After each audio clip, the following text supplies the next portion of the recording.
মা, এই নিঃশব্দ রাতে আমি তোমার কাছে একটা গোপন কথা বলতে চাই। এই বলে ছেলে আমার হাত ধরে এমন একটা কথা বলল যা শুনে আমার দুনিয়া ওলটপাল্ট হয়ে গেল। রাত প্রায় 12টা। সবাই ঘুমিয়ে পড়েছে। আমি বিছানায় শুয়ে বই পড়ছিলাম। ছেলে আমার ঘরে এসে দরজা বন্ধ করে দিল। আমি অবাক হয়ে বললাম, কি হয়েছে? সে আস্তে আস্তে আমার বিছানার পাশে এসে বসল। মা, আমি ঘুমাতে পারছি না। কি তার কণ্ঠে অদ্ভুত একটা আবেগ। আমি বই রেখে দিয়ে বললাম, কেন? কোনো চিন্তা আছে? সে আমার হাত ধরল। হ্যাঁ মা, একটা বড় চিন্তা। আমি প্রতি রাতে তোমার কথা ভাবি গু। আমি বুঝতে পারছিলাম না সে কি বলতে চাইছে। সে বলল, মা, আমি তোমাকে স্বপ্নে দেখি। কিন্তু সেই স্বপ্নে তুমি আমার মা নও, তুমি আমার প্রেমিকা। আমার শরীর শিউরে উঠল। আমি জানি এটা পাগলামি, কিন্তু আমি তোমার প্রেমে পড়েছি মা। তার চোখে অশ্রু এসে গেল। আমি চাই তুমি আমার স্ত্রী হও। আমি তোমাকে একজন পুরুষের মতো ভালোবাসতে চাই। রাতের নিস্তব্ধতায় তার কথাগুলো যেন গুলির মতো আমার কানে বাজছিল। সে আমার মুখের কাছে মুখ নিয়ে এসে বলল, মা, বলো তুমি কি বলবে? এই গল্পটি সম্পূর্ণ শুনলে আপনাদের পানি অটোমেটিক বের হয়ে যাবে, সো যত দ্রুত সম্ভব হাতের কাছে টিস্যু নিয়ে বসে পড়ো। বিছানার চাদর যেন নষ্ট না হয় সেটা সম্পূর্ণ খেয়াল রাখার অনুরোধ জানিয়ে গল্পটি এখন শুরু করব। তার আগে সর্বশেষ অনুরোধ, দয়া করে এমন পানি বের করার গল্প নিয়মিত শুনতে আমাদের চ্যানেলটি সকলেই সাবস্ক্রাইব করুন। ধন্যবাদ। হ্যালো বন্ধুরা, আমার নাম রিনা খান। আমার বয়স 40 বছর। আমার স্বামীর নাম সাকিব খান, বয়স 43 বছর। আমাদের 2 সন্তান, সৌরভ আর তানিয়া। সৌরভ 20 বছর বয়সী, কলেজে পড়ে। তানিয়া 14 বছর বয়সী, স্কুলে যায়। আমার এই গল্পটা শুরু হয়েছিল গত বছরের একটা শীতের রাতে। সৌরভ আমার কাছে এসে যে কথাটা বলেছিল সেটা আমার জীবনের সবচেয়ে বড় রহস্যের শুরু ছিল। সেদিন রাতে সৌরভ যখন আমার কাছে এসে বলল, মা, আমি তোমাকে একটা গোপন কথা বলতে চাই, আমি ভেবেছিলাম হয়তো পড়াশোনা নিয়ে কোনো সমস্যা আছে। কিন্তু তার পরবর্তী কথাগুলো শুনে আমি বুঝতে পারলাম যে এটা আসলে একটা অন্য রকমের গোপন কথা। মা, আমি প্রতি রাতে একটা অদ্ভুত স্বপ্ন দেখি। স্বপ্নে দেখি যে আমাদের বাড়ির নিচে একটা গোপন রুম আছে। সেই রুমে একটা পুরাতন বাক্স রাখা আছে। আর সেই বাক্সের ভিতরে আছে আমাদের পরিবারের একটা বিশাল গোপন ধনসম্পদ। আমি অবাক হয়ে বললাম, কী রকম স্বপ্ন এটা? তুমি কেন এমন ভাবছ? সৌরভ বলল, মা, আমি জানি এটা অদ্ভুত শোনাচ্ছে। কিন্তু প্রতিদিন রাতে একই স্বপ্ন দেখি। স্বপ্নে দেখি যে আমাদের বাড়ির পিছনের দিকে, যেখানে আমরা কখনো যাই না, সেখানে একটা গোপন দরজা আছে। সেই দরজা দিয়ে নিচে নেমে গেলে একটা লম্বা টানেল। আর সেই টানেলের শেষে একটা বিশাল রুম। আমি হাসতে হাসতে বললাম, সৌরভ, এগুলো স্বপ্ন। তুমি বেশি সিনেমা দেখছ বলে এমন স্বপ্ন দেখছ। কিন্তু সৌরভ খুবই গুরুত্বের সাথে বলল, না মা, আমি জানি এটা সত্যি। কারণ স্বপ্নে আমি সেই রুমে গিয়ে একটা বাক্স খুলেছি। সেই বাক্সে অনেক পুরাতন সোনার মুদ্রা, হীরার গহনা আর একটা রহস্যময় মানচিত্র ছিল। আমার মনে হলো ছেলেটা হয়তো বেশি কল্পনা করছে। কিন্তু তার পরদিন সকালে একটা অদ্ভুত ঘটনা ঘটল। আমি বাড়ির পিছনে কাপড় শুকাতে গিয়ে দেখি মাটিতে একটা অদ্ভুত চিহ্ন। যেন কেউ খুব সাবধানে মাটি খুঁড়ে আবার ভরাট করে দিয়েছে। আমি সৌরভকে ডেকে দেখালাম। সে দেখে চিৎকার করে বলল, মা, এইটাই, এই জায়গাটাই আমি স্বপ্নে দেখেছি। এখানেই সেই গোপন দরজা আছে। আমি ভাবলাম হয়তো কোনো প্রাণী মাটি খুঁড়েছে। কিন্তু সৌরভ বলল, মা, আমরা একবার এখানে খুঁড়ে দেখি না? যদি সত্যি কিছু পাওয়া যায়। আমি প্রথমে রাজি হতে চাইনি। কিন্তু সৌরভের একটানা অনুরোধে আমি রাজি হলাম। আমরা সিদ্ধান্ত নিলাম যে পরদিন রাতে, যখন সবাই ঘুমিয়ে যাবে, তখন আমরা এই জায়গাটা খুঁড়ে দেখব। পরদিন রাত 1টার সময় আমি আর সৌরভ চুপি চুপি বাড়ির পিছনে গেলাম। আমাদের হাতে ছোট একটা কোদাল আর টর্চ। আমরা খুঁড়তে শুরু করলাম। প্রায় 3 ফুট খোঁড়ার পর হঠাৎ কোদালে একটা শক্ত কিছুতে আঘাত লাগল। আমরা দুজনেই অবাক হয়ে গেলাম। টর্চের আলো দেখলাম সেখানে একটা পুরাতন কাঠের দরজা। সৌরভ উত্তেজিত হয়ে বলল, মা, দেখো, আমি যা স্বপ্নে দেখেছি তা সত্যি। এই দরজাটাই আছে স্বপ্নে। আমার হৃদয় দ্রুত স্পন্দিত হতে লাগল। এটা কি করে সম্ভব? একটা স্বপ্ন এত নিখুঁতভাবে সত্যি হতে পারে? আমরা সেই দরজা খুলতে চেষ্টা করলাম। দরজায় একটা পুরাতন তালা ছিল। সৌরভ বলল, মা, স্বপ্নে আমি দেখেছি এই তালার চাবি বাড়ির ভিতরে লুকানো আছে। আমি বললাম, কোথায়? সে বলল, আমাদের পূজার ঘরে বুদ্ধের মূর্তির পিছনে একটা ছোট ফাঁক আছে। সেখানে চাবি লুকানো আছে গি। আমরা বাড়িতে ফিরে গেলাম। পূজার ঘরে গিয়ে বুদ্ধের মূর্তির পিছনে দেখলাম, সত্যিই সেখানে একটা পুরাতন তামার চাবি রাখা ছিল। আমার মাথা ঘুরে যাওয়ার অবস্থা। এটা কি করে সম্ভব? সৌরভ কি করে জানো যে এই চাবি এখানে আছে? আমরা আবার বাড়ির পিছনে গেলাম। চাবি দিয়ে তালা খুললাম। দরজা খুলে দেখলাম নিচে যাওয়ার জন্য একটা সিঁড়ি। সৌরভ বলল, মা, তুমি যদি ভয় পাও তাহলে আমি একাই নেমে দেখি গু। আমি বললাম, না, আমরা দুজনে একসাথে যাব। আমরা সিঁড়ি দিয়ে নিচে নামতে লাগলাম। সিঁড়িটা বেশ গভীর ছিল। প্রায় 50টা সিঁড়ি নামার পর আমরা একটা লম্বা টানেলে পৌঁছালাম। টানেলের দেওয়ালে অদ্ভুত সব লেখা আর ছবি আঁকা। সৌরভ বলল, মা, এই লেখাগুলো আমি স্বপ্নেও দেখেছি। এগুলো আমাদের পূর্বপুরুষদের লেখা গি। আমি অবাক হয়ে বললাম, তুমি এত কিছু কি করে জানো? সে বলল, মা, আমার মনে হয় আমার মধ্যে আমাদের পূর্বপুরুষদের আত্মা কাজ করছে। তারাই আমাকে স্বপ্নের মাধ্যমে এই জায়গার কথা জানাচ্ছে গি। টানেল দিয়ে হেঁটে যেতে যেতে আমরা একটা বিশাল রুমে পৌঁছালাম। রুমটা এতই বড় যে টর্চের আলো শেষ প্রান্ত দেখা যাচ্ছিল না। রুমের মাঝখানে একটা বিশাল পাথরের টেবিল। তার উপরে একটা সোনার বাক্স রাখা। সৌরভ বলল, মা, এই বাক্সটাই আমি স্বপ্নে দেখেছি গু। আমরা বাক্সটা খুললাম। ভিতরে সত্যিই অনেক সোনার মুদ্রা, হীরার গহনা আর একটা পুরাতন মানচিত্র। মানচিত্রটা দেখে আমি অবাক হয়ে গেলাম। এটা আমাদের এলাকার একটা পুরাতন মানচিত্র। কিন্তু এখানে এমন কিছু জায়গা দেখানো হয়েছে যেগুলো এখন আর নেই। সৌরভ মানচিত্রটা পড়ে বলল, মা, এই মানচিত্র অনুযায়ী আমাদের এলাকায় আরও 3টা গোপন ধনভাণ্ডার আছে গু। আমি বললাম, কি বলছো তুমি? সে বলল, মা, আমাদের পূর্বপুরুষরা বিভিন্ন জায়গায় ধনসম্পদ লুকিয়ে রেখেছিলেন।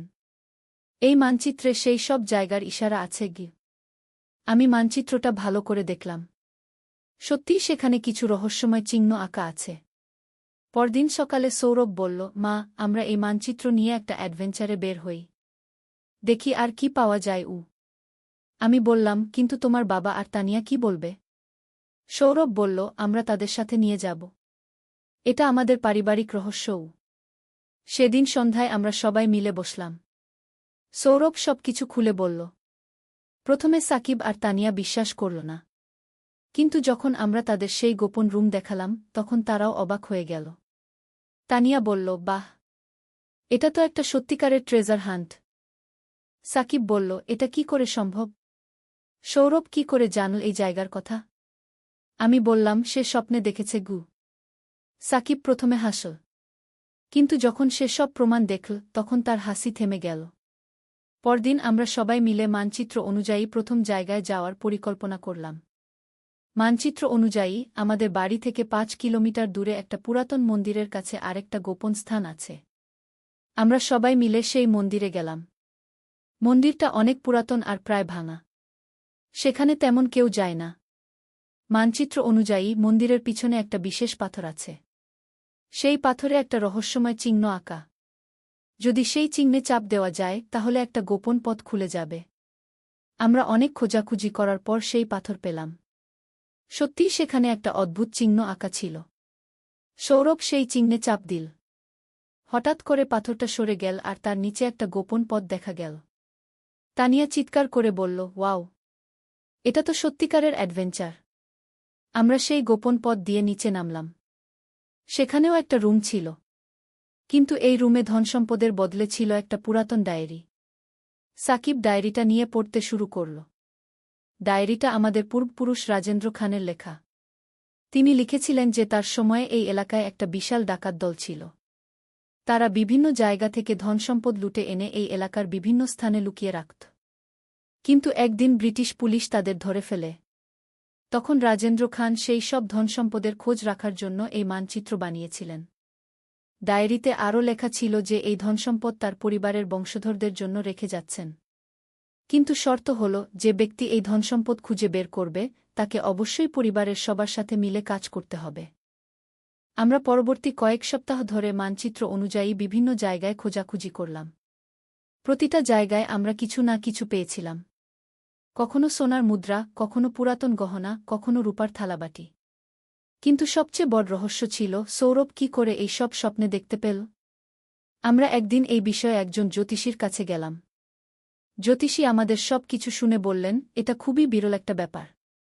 মাঝে মাঝে পূর্বপুরুষদের আত্মা তাদের বংশধরদের সাথে যোগাযোগ করে, বিশেষ করে যখন পরিবারে কোনো বিপদ আসে বা কোনো গুরুত্বপূর্ণ প্রয়োজন হয় গে।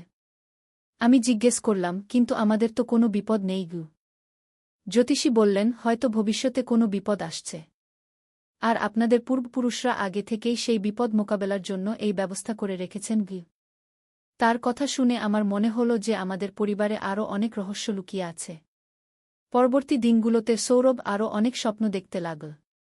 কখনো সে স্বপ্নে দেখত যে আমাদের পরিবারের ইতিহাস, কখনো দেখত ভবিষ্যতের কোনো ঘটনা। একদিন সে আমার কাছে এসে বলল, মা, আমি স্বপ্নে দেখলাম যে আমাদের এলাকায় একটা বড় বিপদ আসছে। একটা অসৎ ব্যবসায়ী আমাদের এলাকার জমি দখল করতে চাইছে। সে আমাদের বাড়ি থেকে বের করে দিতে চায় গু। আমি বললাম, এটা কি করে সম্ভব? আমাদের বাড়ির সব কাগজপত্র তো ঠিক আছে গিউ। সৌরভ বলল, মা, স্বপ্নে আমি দেখেছি যে সে ভুয়া কাগজপত্র বানিয়ে আমাদের বিপদে ফেলবে। কিন্তু আমাদের পূর্বপুরুষরা এই বিপদের জন্য একটা সমাধানও রেখে গেছেন গু। আমি জিজ্ঞেস করলাম, কি সমাধান? সে বলল, আমাদের বাড়ির আসল কাগজপত্র লুকানো আছে সবচেয়ে নিরাপদ জায়গায়। সেই কাগজপত্রে প্রমাণ আছে যে এই পুরো এলাকা আমাদের পরিবারের গু। পরদিন সকালে সত্যিই একজন ব্যবসায়ী আমাদের বাড়িতে এসে বলল যে এই জমি তার। সে ভুয়া কাগজপত্র দেখিয়ে আমাদের বাড়ি ছেড়ে দিতে বলল। আমরা সবাই মিলে সৌরভের স্বপ্নের কথা মনে করলাম। সে বলেছিল যে আসল কাগজপত্র আমাদের বাড়ির গোপন রুমেই লুকানো আছে। আমরা আবার সেই গোপন রুমে গেলাম। এবার আরও ভালো করে খোঁজাখুঁজি করলাম। একটা দেওয়ালের পিছনে একটা ছোট তাক পেলাম।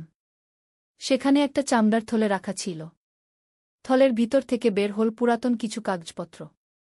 সেগুলো পরে দেখলাম যে এই কাগজপত্রে প্রমাণ আছে যে আমাদের পরিবার এই এলাকার আসল মালিক। আমরা সেই কাগজপত্র নিয়ে আদালতে গেলাম। বিচারক সব কিছু পরীক্ষা করে বললেন যে আমাদের কাগজপত্রই সত্যি। সেই ব্যবসায়ীর কাগজপত্র ভুয়া। তাকে গ্রেফতার করা হল। কিন্তু আমাদের অ্যাডভেঞ্চার এখানেই শেষ হল না। সৌরভ আরও স্বপ্ন দেখতে লাগল। একদিন সে বলল, মা, আমি স্বপ্নে দেখেছি যে আমাদের এই ধনসম্পদ দিয়ে আমরা এলাকার গরিব মানুষদের সাহায্য করতে পারি। আমি বললাম, কী রকম সাহায্য? সে বলল, আমরা একটা স্কুল বানাতে পারি, একটা হাসপাতাল বানাতে পারি।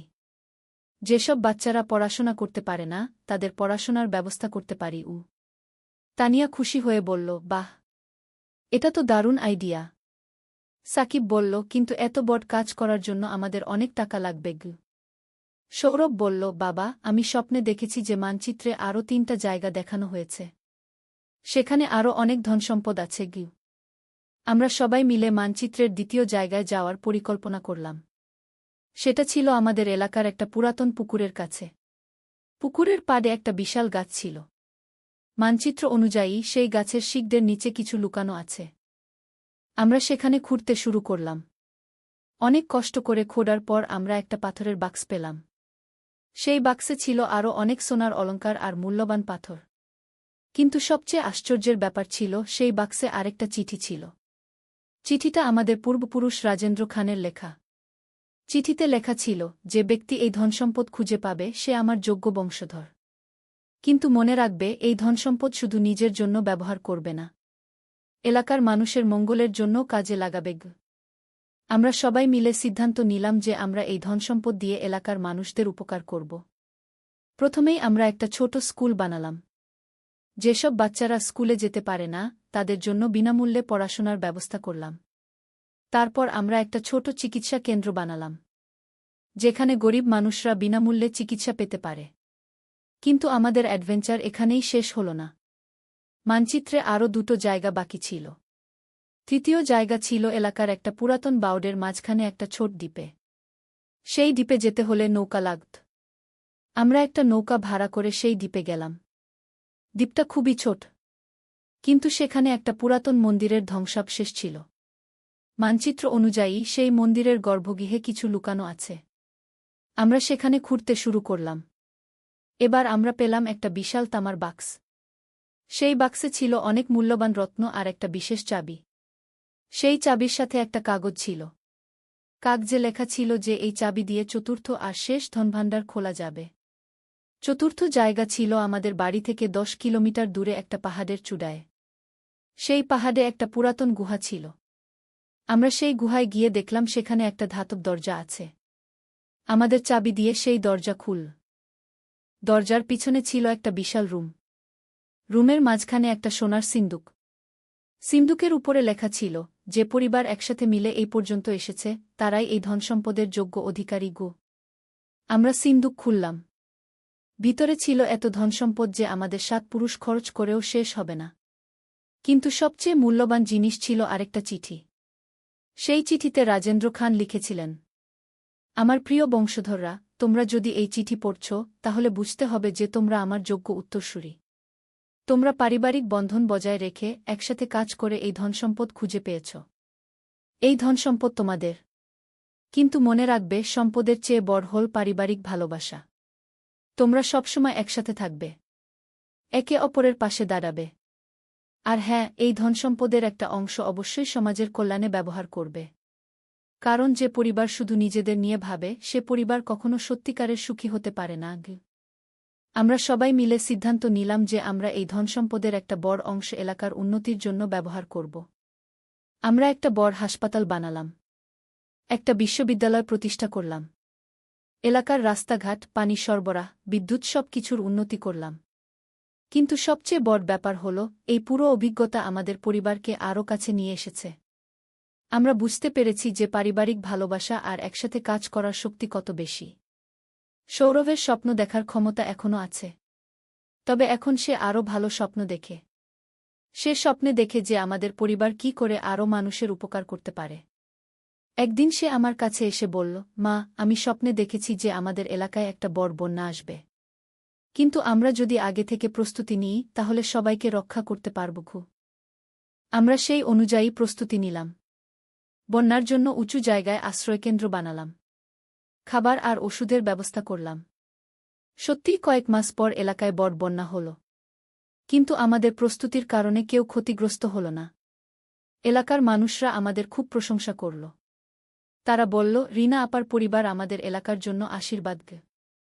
আমি বুঝতে পারলাম যে আমাদের পূর্বপুরুষরা শুধু ধনসম্পদই রেখে যাননি, তারা আমাদের একটা বিশেষ দায়িত্বও দিয়ে গেছেন। সেটা হল এলাকার মানুষদের সেবা করা। সৌরভ এখন আর শুধু ধনসম্পদের স্বপ্ন দেখে না, সে দেখে কি করে আমাদের এলাকাকে আরও সুন্দর করা যায়, কি করে সবার জীবনযাত্রার মান উন্নত করা যায়।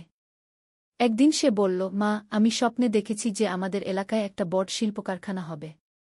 সেখানে অনেক মানুষের কাজের ব্যবস্থা হবে। আমরা সেই স্বপ্ন বাস্তবায়নের জন্য কাজ শুরু করলাম।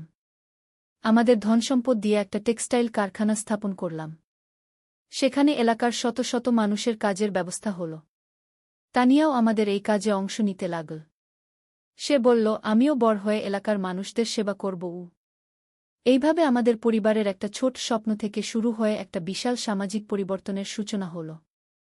কিন্তু এই গল্পের সবচেয়ে বড় শিক্ষা হল যে পারিবারিক ভালোবাসা আর একসাথে কাজ করার শক্তি অসীম। যখন একটা পরিবার একসাথে স্বপ্ন দেখে, একসাথে কাজ করে, তখন অসম্ভব কিছুই থাকে না। সৌরভের রহস্যময় স্বপ্ন দেখার ক্ষমতা আমাদের শুধু ধনসম্পদই এনে দেয়নি, এটা আমাদের পরিবারকে আরও শক্তিশালী করেছে। আমাদের এলাকার মানুষদের জীবনে ইতিবাচক পরিবর্তন এনেছে। আজও সৌরভ মাঝে মাঝে স্বপ্ন দেখে, কিন্তু এখন সেই স্বপ্নগুলো আরও সুন্দর। সে দেখে কি করে আমরা আরও মানুষের সেবা করতে পারি, কি করে আমাদের এলাকাকে একটা আদর্শ এলাকা হিসেবে গড়ে তুলতে পারি। আমার মনে হয় আমাদের পূর্বপুরুষদের আশীর্বাদ আমাদের উপর আছে, তাদের আত্মা আমাদের সাথে আছে। তারা চান যে আমরা একটা ভালো পরিবার হিসেবে, ভালো মানুষ হিসেবে বেঁচে থাকি। এই গল্পের মাধ্যমে আমি সবাইকে বলতে চাই যে পরিবার হলো আমাদের জীবনের সবচেয়ে বড় সম্পদ। পারিবারিক ভালোবাসা আর একসাথে থাকার শক্তি দিয়ে আমরা যে কোনো বাধা অতিক্রম করতে পারি। আর সবচেয়ে বড় কথা হল, যখন আমরা অন্যদের সেবা করি তখন আমাদের নিজেদের জীবনও আরও সুন্দর হয়ে ওঠে। আমাদের পরিবারের এই রহস্যময় অভিজ্ঞতা আমাদের শিখিয়েছে যে জীবনের সত্যিকারের সুখ লুকিয়ে আছে অন্যদের খুশি করার মধ্যে। সৌরভ এখন কলেজ শেষ করে বিজনেস স্টাডিজ নিয়ে পড়াশোনা করছে। তার স্বপ্ন হল আরও বড় আকারে সামাজিক কাজ করা। তানিয়া বলে যে সেও বড় হয়ে ডাক্তার হবে আর গরিব মানুষদের সেবা করবে। সাকিব আমাদের সব প্রকল্পের দেখাশোনা করে। সে বলে, আমি আমার জীবনে এত সুখী আর গর্বিত কখনো অনুভব করিনি গিয়ে। আর আমি প্রতিদিন আমাদের পূর্বপুরুষদের কাছে কৃতজ্ঞতা জানাই। তারা আমাদের শুধু ধনসম্পদই দেননি।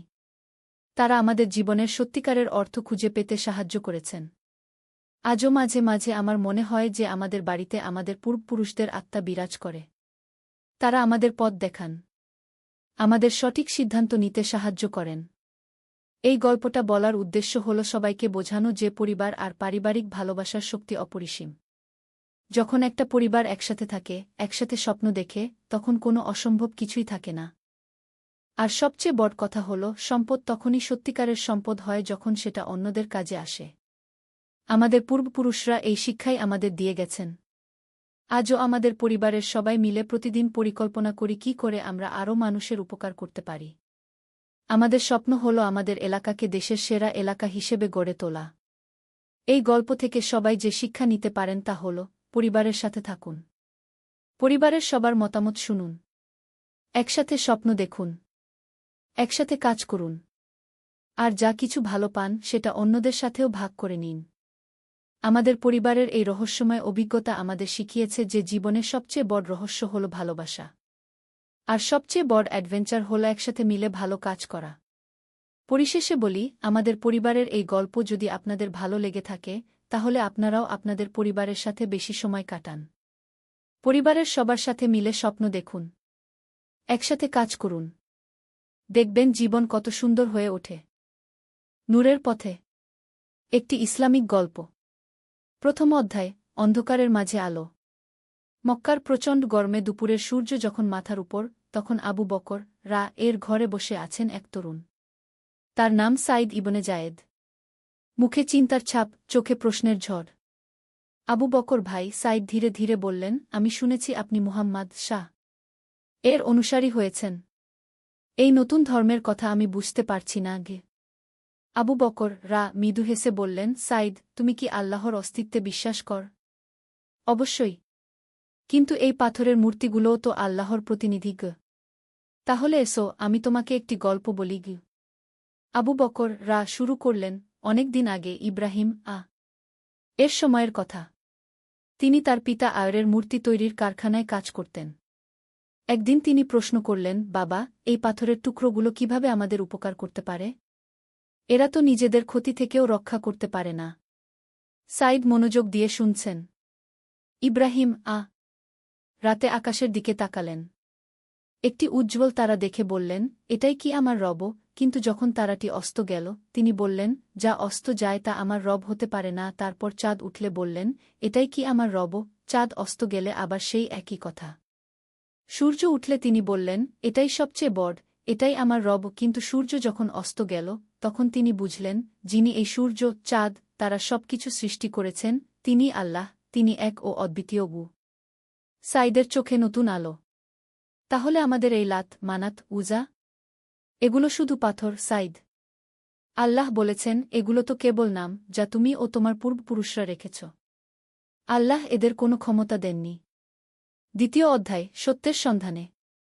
কয়েকদিন পর সাইদ রাসূলুল্লাহ এর কাছে গেলেন। হেরা গুহার পাদদেশে বসে আছেন বিশ্বনবী। তার চেহারায় এমন এক নূর যে দেখলেই মন শান্ত হয়ে যায়। ইয়া রাসূলাল্লাহ, সাইদ কাপা গলায় বললেন, আমি সত্যের সন্ধান করছি গু। রাসূলুল্লাহ তার দিকে তাকালেন। সেই দৃষ্টিতে এতটা মমতা যে সাইদের চোখে পানি এসে গেল। বৎস রাসূল বললেন, সত্যের সন্ধান করা প্রতিটি মুসলমানের উপর ফরে। তুমি কি জানতে চাও? আমি জানতে চাই, এই জীবনের অর্থ কি? আমরা কেন এসেছি? কোথায় যাব? রাসূলুল্লাহ আকাশের দিকে তাকিয়ে বললেন, দেখ, সূর্য প্রতিদিন উদয় হয় এবং অস্ত যায়। চাঁদ তার কক্ষপথে ঘুরে। তারাগুলো নির্দিষ্ট স্থানে টিকে আছে। এই নিয়মের পেছনে কি কোনো হিকমত নেই? সাইদ মাথা নাড়লেন। আল্লাহ তাআলা বলেছেন, আমি জিন ও মানুষকে সৃষ্টি করেছি শুধুমাত্র আমার ইবাদতের জন্য, এটাই আমাদের আসার উদ্দেশ্য। আর এই জীবন হল পরীক্ষার জীবন। যে এই পরীক্ষায় উত্তীর্ণ হবে তার জন্য রয়েছে জান্নাত। আর যে ব্যর্থ হবে তার জন্য রয়েছে জাহান্নাম গো। কিন্তু ইয়া রাসূলাল্লাহ, এই পরীক্ষাটা কি? পরীক্ষা হল আল্লাহর আদেশ মেনে চলা এবং তার নিষিদ্ধ কাজ থেকে বিরত থাকা। নামায় রোয়া, হজ, জাকাত এগুলো হল আল্লাহর আদেশ। আর মিথ্যা, চুরি, ব্যভিচার, অত্যাচার এগুলো নিষিদ্ধ। 3য় অধ্যায় ইসলামের আলো। সাইদ তখনই কালেমা পড়ে ইসলাম গ্রহণ করলেন। কিন্তু তার আসল পরীক্ষা শুরু হল এরপর। বাড়িতে ফিরে গিয়ে দেখেন তার স্ত্রী ফাতিমা অস্থির হয়ে বসে আছেন। কোথায় ছিলে এতক্ষণ? ফাতিমা প্রশ্ন করলেন। আমি মুহাম্মদ শাহ এর কাছে গিয়েছিলাম। কেন? তুমি তো বলেছিলে তিনি মিথ্যুক। সাইদ গভীর নিঃশ্বাস ফেললেন। ফাতিমা, আমি ভুল ছিলাম। তিনি আল্লাহর সত্য রাসূল। আমি ইসলাম গ্রহণ করেছি। ফাতিমার চোখ জ্বলে উঠল। তুমি আমাদের পূর্বপুরুষদের ধর্ম ছেড়ে দিলে? ফাতিমা, আমাদের পূর্বপুরুষরা ভুল পথে ছিলেন। আল্লাহ এক, তিনি ছাড়া কোনো মাবুদ নেই। ফাতিমা রাগে কাঁপতে লাগলেন। আমি এই ঘরে থাকতে পারব না। হয় তুমি ইসলাম ছাড়ো, নয়তো আমি বাবার বাড়ি চলে যাব। সাইদের বুক ভেঙে গেল। তিনি তার স্ত্রীকে ভীষণ ভালোবাসতেন। কিন্তু আল্লাহর চেয়ে বেশি ভালোবাসা? তা হতে পারে না। ফাতিমা, সাইদ ধীর গলায় বললেন, আমি আল্লাহর পথ ছাড়তে পারব না।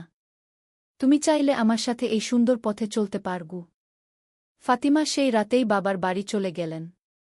4র্থ অধ্যায় কঠিন পরীক্ষা।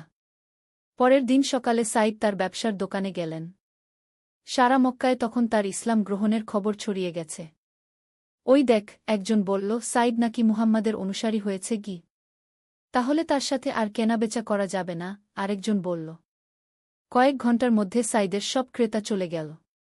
যারা তার কাছে টাকা দিতে হতো তারা বলল, আমরা কাফেরদের টাকা দিই না। দুপুর হতে না হতেই সাইদের ব্যবসা বন্ধ। তিনি মসজিদে হারামে গিয়ে নামায় পড়লেন। নামায়ের মধ্যে তার মন খুব ভারী হয়ে গেল। হে আল্লাহ, তিনি দোয়া করলেন, আমার স্ত্রী চলে গেছে, ব্যবসা শেষ। কিন্তু আমি তোমার পথ ছাড়ব না।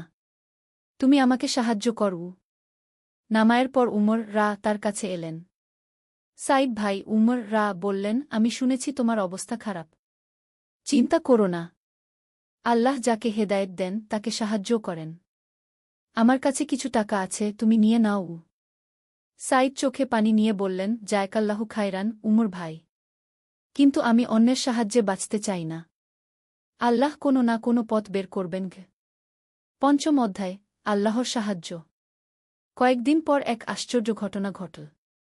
মক্কায় এক ব্যবসায়ী ইয়ামেন থেকে। তার নাম আবদুল্লাহ আল ইয়ামানি। তিনি গোপনে ইসলাম গ্রহণ করেছিলেন। সাইদের সাথে তার পরিচয় হল মসজিদে। ভাই, আবদুল্লাহ বললেন, আমি শুনেছি তুমি খুব সৎ ব্যবসায়ী। আমার ইয়ামেনে একটি বড় ব্যবসা আছে। তুমি কি আমার সাথে অংশীদারিত্ব করতে চাও? সাইদ অবাক হয়ে বললেন, কিন্তু ভাই, আমার তো এখন কিছুই নেই। আছে, আবদুল্লাহ হেসে বললেন। তোমার আছে সততা, আমানতদারি। এটাই আমার কাম্যগু। এভাবে আল্লাহ সাইদের জন্য নতুন পথ খুলে দিলেন। কয়েক মাসের মধ্যে তার অবস্থা আগের চেয়েও ভালো হয়ে গেল। 6ষ্ঠ অধ্যায় স্ত্রীর হৃদয় পরিবর্তন। একদিন সন্ধ্যায় সাইদ বাড়িতে এসে দেখেন ফাতিমা ফিরে এসেছেন। কিন্তু তার চোখে মুখে অনুশোচনার ছাপ। ফাতিমা, সাইদ আস্তে ডাকলেন। ফাতিমা কান্নায় ভেঙে পড়লেন। আমি ভুল করেছি। এই কয়েক মাস আমি দেখেছি তুমি কত পরিবর্তন হয়েছ। তুমি আগের চেয়ে অনেক ভালো হয়েছ। তোমার আচরণ, কথাবার্তা, সততা সব কিছুতেই একটা নূর। আমিও ইসলাম গ্রহণ করতে চাই। সাইদের খুশির আর সীমা রইল না। তিনি ফাতিমাকে কালেমা শেখালেন। স্বামী স্ত্রী দুজনেই হয়ে গেলেন আল্লাহর প্রিয় বান্দা। 7ম অধ্যায় হিজরতের প্রস্তুতি। কয়েক বছর পর যখন মক্কায় মুসলমানদের উপর অত্যাচার বেড়ে গেল, রাসূলুল্লাহ হিজরতের অনুমতি দিলেন। সাইদ, আবু বকর একদিন বললেন, রাসূলুল্লাহ বলেছেন, যারা পারো তারা মদিনায় চলে যাও। সেখানে আনসারেরা আমাদের সাহায্য করবেন। সাইদ ও ফাতিমা সবকিছু বিক্রি করে মদিনার পথে রওনা হলেন। সাথে ছিল শুধু একটি উট আর কিছু খাবার। মরুভূমির মধ্যে চলতে চলতে একদিন তাদের খাবার শেষ হয়ে গেল। পানিও নেই। ফাতিমা দুর্বল হয়ে পড়লেন। হে আল্লাহ, সাইদ দোয়া করলেন, তুমি আমাদের সাহায্য কর। আমরা তোমার পথে এই কষ্ট সহ্য করছি। সেই সময় দূর থেকে একটি কাফেলা দেখা গেল। কাফেলার নেতা এসে জিজ্ঞেস করলেন, আপনারা কারা? কোথায় যাচ্ছেন? আমরা মুসলমান। মদিনায় যাচ্ছি গু। সুবহানাল্লাহ। আমরাও মুসলমান। আসুন আমাদের সাথে চলুন খু। এভাবে আল্লাহ আবার সাহায্য পাঠালেন। অষ্টম অধ্যায়, মদিনায় নতুন জীবন। মদিনায় পৌঁছে সাইদ ও ফাতিমা দেখলেন এক অভূতপূর্ব দৃশ্য। আনসারেরা মুহাজিরদের এমনভাবে সাদর সম্ভাষণ জানাচ্ছেন যেন তারা তাদের নিজের ভাইবোন। আসসালামু আলাইকুম, একজন আনসারি এসে বললেন। আমার নাম সাদ ইবনে মুয়ায়ে। আপনারা আমার বাড়িতে থাকবেন উ। সাইদ বিনয়ের সাথে বললেন, ভাই, আমরা আপনার উপর বোঝা হতে চাই না গি। বোঝা? সাদ হেসে বললেন। আল্লাহর পথে যারা ঘরবাড়ি ছেড়েছেন তারা আমাদের ভাই। আপনারা না থাকলে আমার ঘর শূন্য গু। এভাবে সাইদ ও ফাতিমা মদিনায় নতুন জীবন শুরু করলেন। সাইদ মসজিদে নব্বীতে নিয়মিত নামায় পড়তেন, কুরআন শিখতেন। নবম অধ্যায়, বদরের যুদ্ধ। হিজরতের দ্বিতীয় বছর যখন বদরের যুদ্ধ হল, সাইদও যোগ দিলেন। রাসূলুল্লাহ মুসলমানদের সম্বোধন করে বললেন, হে আল্লাহর বান্দারা! আমরা সংখ্যায় কম, কিন্তু আমাদের সাথে আছেন আল্লাহ। যারা আজ এই যুদ্ধে শহীদ হবেন তারা সরাসরি জান্নাতে যাবেন গু। যুদ্ধের দিন সাইদ দেখলেন আল্লাহ কিভাবে মুসলমানদের সাহায্য করেন। মাত্র ৩ জন মুসলমান, আর মক্কার কাফেরদের সংখ্যা ১,০০০। কিন্তু আল্লাহর সাহায্যে মুসলমানেরা জিতে গেল। সুবহানাল্লাহ, সাইদ বলল। এটা তো আল্লাহর মুজিজা গু। যুদ্ধ শেষে রাসূলুল্লাহ বললেন, আজ তোমরা দেখলে যারা আল্লাহর উপর ভরসা করে আল্লাহ তাদের সাহায্য করেন গু। দশম অধ্যায়, ইবাদতের মাধুর্য। মদিনার শান্ত পরিবেশে সাইদ ইসলামের প্রকৃত সৌন্দর্য অনুভব করতে লাগলেন। ৫ ওয়াক্ত নামায়, রমায়ান মাসের রোয়া, প্রতি বছর জাকাত, এসব ইবাদতের মাধ্যমে তার আত্মা পরিশুদ্ধ হতে লাগল। একদিন ফজরের নামায়ের পর সাইদ ফাতিমাকে বললেন, ফাতিমা, আমার মনে হয় আমি আগে কখনো সত্যিকারের জীবন যাপন করিনি গিয়ে। কেন? ফাতিমা জিজ্ঞেস করলেন। ইসলামের আগে আমার জীবনটা ছিল একটা নৌকার মতো যার কোনো হাল নেই। যেদিকে বাতাস সেদিকেই যেত। কিন্তু এখন আমার জীবনের একটা উদ্দেশ্য আছে, একটা লক্ষ্য আছে। আমি জানি আমি কেন বেঁচে আছি উ। ফাতিমা মাথা নেড়ে বললেন, হ্যাঁ, আমিও একই অনুভব করি। আগে আমি ভাবতাম জীবন মানে শুধু খাওয়া, পড়া, ঘুমানো। এখন বুঝি যে আসল জীবন হল আল্লাহর সন্তুষ্টি অর্জন করা গি। একাদশ অধ্যায়, কুরআনের গান। সাইদ নিয়মিত হাফেজ জায়েদ ইবনে সাবিত এর কাছে কুরআন শিখতে যেতেন। একদিন তিনি সূরা বাকারার একটি আয়াত পড়লেন। যারা ঈমান এনেছে এবং সৎকর্ম করেছে তাদের জন্য রয়েছে জান্নাত যার নিচ দিয়ে নদী প্রবাহিত, সেখানে তারা চিরকাল থাকবে গু। সাইদের চোখে পানি এসে গেল। সুবহানাল্লাহ! আল্লাহ আমাদের জন্য কি সুন্দর প্রতিদানের কথা বলেছেন গু। হাফেজ জায়েদ বললেন, হ্যাঁ, কিন্তু শুধু ঈমান যথেষ্ট নয়। সৎকর্ম করতে হবে গু। সৎকর্ম মানে কি? সৎকর্ম মানে আল্লাহর আদেশ মেনে চলা। নামায়, রোয়া, হজ, জাকাত এগুলো তো আছেই। এছাড়াও আছে মানুষের সাথে ভালো ব্যবহার, গরিবদের সাহায্য, মিথ্যা না বলা, অন্যের ক্ষতি না করা গু। সাইদ মনে মনে ঠিক করলেন তিনি এসব কাজ নিয়মিত করবেন। দ্বাদশ অধ্যায়, দানশীলতার শিক্ষা। মদিনায় তখন অনেক গরিব মুহাজির। সাইদ দেখলেন অনেকেরই খাওয়ার কষ্ট। তিনি ফাতিমাকে বললেন, ফাতিমা, আমাদের প্রতিদিন খাবার আছে, কাপড় আছে। কিন্তু অনেক ভাইদের নেই গি। তাহলে আমরা তাদের সাহায্য করব, ফাতিমা বললেন। সেদিন থেকে সাইদ ও ফাতিমা নিয়ম করলেন, তারা যা খাবেন কমপক্ষে একজন গরিবকেও তাই খাওয়াবেন। যা পড়বেন কমপক্ষে একজনকে তাই পড়ার ব্যবস্থা করবেন। ১ মাস পর আবু বকর সাইদকে বললেন, সাইদ, তোমার সাহায্য পাওয়া লোকেরা তোমার খুব প্রশংসা করে কি। সাইদ বিনয়ের সাথে বললেন, আবু বকর ভাই, আমি তো আল্লাহর দেওয়া সম্পদ থেকে একদিন আলী সাহেব সোহেলের অফিসে এলেন। সোহেল তাকে দেখে অবাক হয়ে গেল। স্যার, আপনি এখানে? হ্যাঁ সোহেল, তোমার অফিস একবার দেখতে চাইলাম। খুব সুন্দর হয়েছে গু। আলী সাহেব পুরো অফিস ঘুরে দেখলেন। কর্মচারীদের সাথে কথা বললেন। তারপর সোহেলের রুমে এসে বসলেন। সোহেল, তুমি অনেক দূর এসেছ। মনে আছে ৭ বছর আগে তুমি যখন আমার অফিসে প্রথম এসেছিলে চা বানানোর কাজ করতে? হ্যাঁ স্যার, সব মনে আছে ইউ। আমি গর্বিত যে আমি তোমাকে একটা সুযোগ দিয়েছিলাম। আর তুমি সেই সুযোগকে কাজে লাগিয়েছ। জানো সফলতার মূল সূত্র কি? কি স্যার? কঠোর পরিশ্রম, সততা আর হাল না ছাড়া। তোমার মধ্যে এই 3টা গুণই আছে গু। সোহেল চোখে জল নিয়ে বলল, আপনি না থাকলে আজ আমি এখানে পৌঁছাতে পারতাম না স্যার। না সোহেল, আমি শুধু একটা দরজা খুলে দিয়েছিলাম। ভেতরে ঢুকে পথ তৈরি করেছ তুমি নিজে গু। আলী সাহেব চলে যাওয়ার আগে বললেন, আমার একটা বড় প্রজেক্ট আছে। একটা 20 ফ্লোর বিজনেস টাওয়ার। আমি চাই তুমি এই প্রজেক্টে আমার সাথে পার্টনার হও। 50-50। রাজি? সোহেল অবাক হয়ে গেল। এত বড় প্রজেক্ট? স্যার, আমার কি যথেষ্ট সামর্থ্য আছে? আছে। আমি বিশ্বাস করি। সোহেল রাজি হয়ে গেল। এটা তার জীবনের সবচেয়ে বড় প্রজেক্ট হবে। 50 অধ্যায়, বড় চ্যালেঞ্জ। 20 ফ্লোর বিজনেস টাওয়ারের কাজ শুরু হল। এটা সোহেলের জীবনের সবচেয়ে বড় চ্যালেঞ্জ। প্রজেক্টের বাজেট প্রায় 10 করোড় টাকা। সোহেলকে 5 করোড় টাকা ইনভেস্ট করতে হবে। সোহেল তার সব সঞ্চয়ে, ব্যাংক লোন আর কিছু ইনভেস্টর থেকে টাকা জোগাড় করল।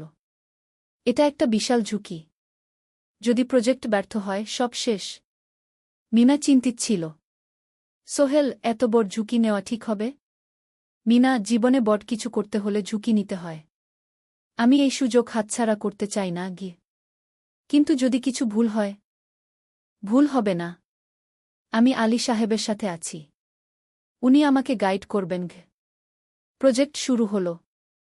প্রথম 6 মাস সব ভালোই চলছিল। কাজ সময়মতো হচ্ছে, বাজেট ঠিক আছে। কিন্তু 7 মাসের মাথায় একটা বড় সমস্যা দেখা দিল। একজন প্রধান ইনভেস্টর হঠাৎ তার টাকা ফেরত চাইলেন। তিনি অন্য একটা জরুরি কাজে টাকা লাগবে বলে জানালেন। 1 করোড় টাকা ফেরত দিতে হবে। সোহেল বিপদে পড়ে গেল। 1 করোড় টাকা এখন কোথায় পাবে? প্রজেক্টের সব টাকা ঢেলে দিয়েছে। সে আলী সাহেবের সাথে কথা বলল। আলী সাহেব বললেন, চিন্তা করো না, আমি ব্যবস্থা করছি। কিন্তু আলী সাহেবও বড় একটা প্রজেক্টে আটকে আছেন। তার হাতে লিকুইড ক্যাশ নেই। সোহেল অন্য ব্যাংক থেকে লোন নেওয়ার চেষ্টা করল। কিন্তু ব্যাংক বলল, ইতিমধ্যে তার অনেক লোন আছে, নতুন লোন দিতে পারবে না। সোহেল রাতে ঘুমাতে পারছিল না। খাওয়া দাওয়া বন্ধ করে দিয়েছিল। মিনা তাকে দেখে খুব চিন্তিত হয়ে গেল। সোহেল, প্লিজ নিজেকে এভাবে শেষ করে ফেলো না। কোনো একটা রাস্তা বের হবেই কি। কিন্তু সোহেল কোনো রাস্তা দেখতে পাচ্ছিল না। ইনভেস্টর 15 দিন সময় দিয়েছে। 15 দিনের মধ্যে টাকা ফেরত না দিলে তিনি আইনি ব্যবস্থা নেবেন। 10 দিন কেটে গেল। সোহেল কোনো সমাধান খুঁজে পেল না।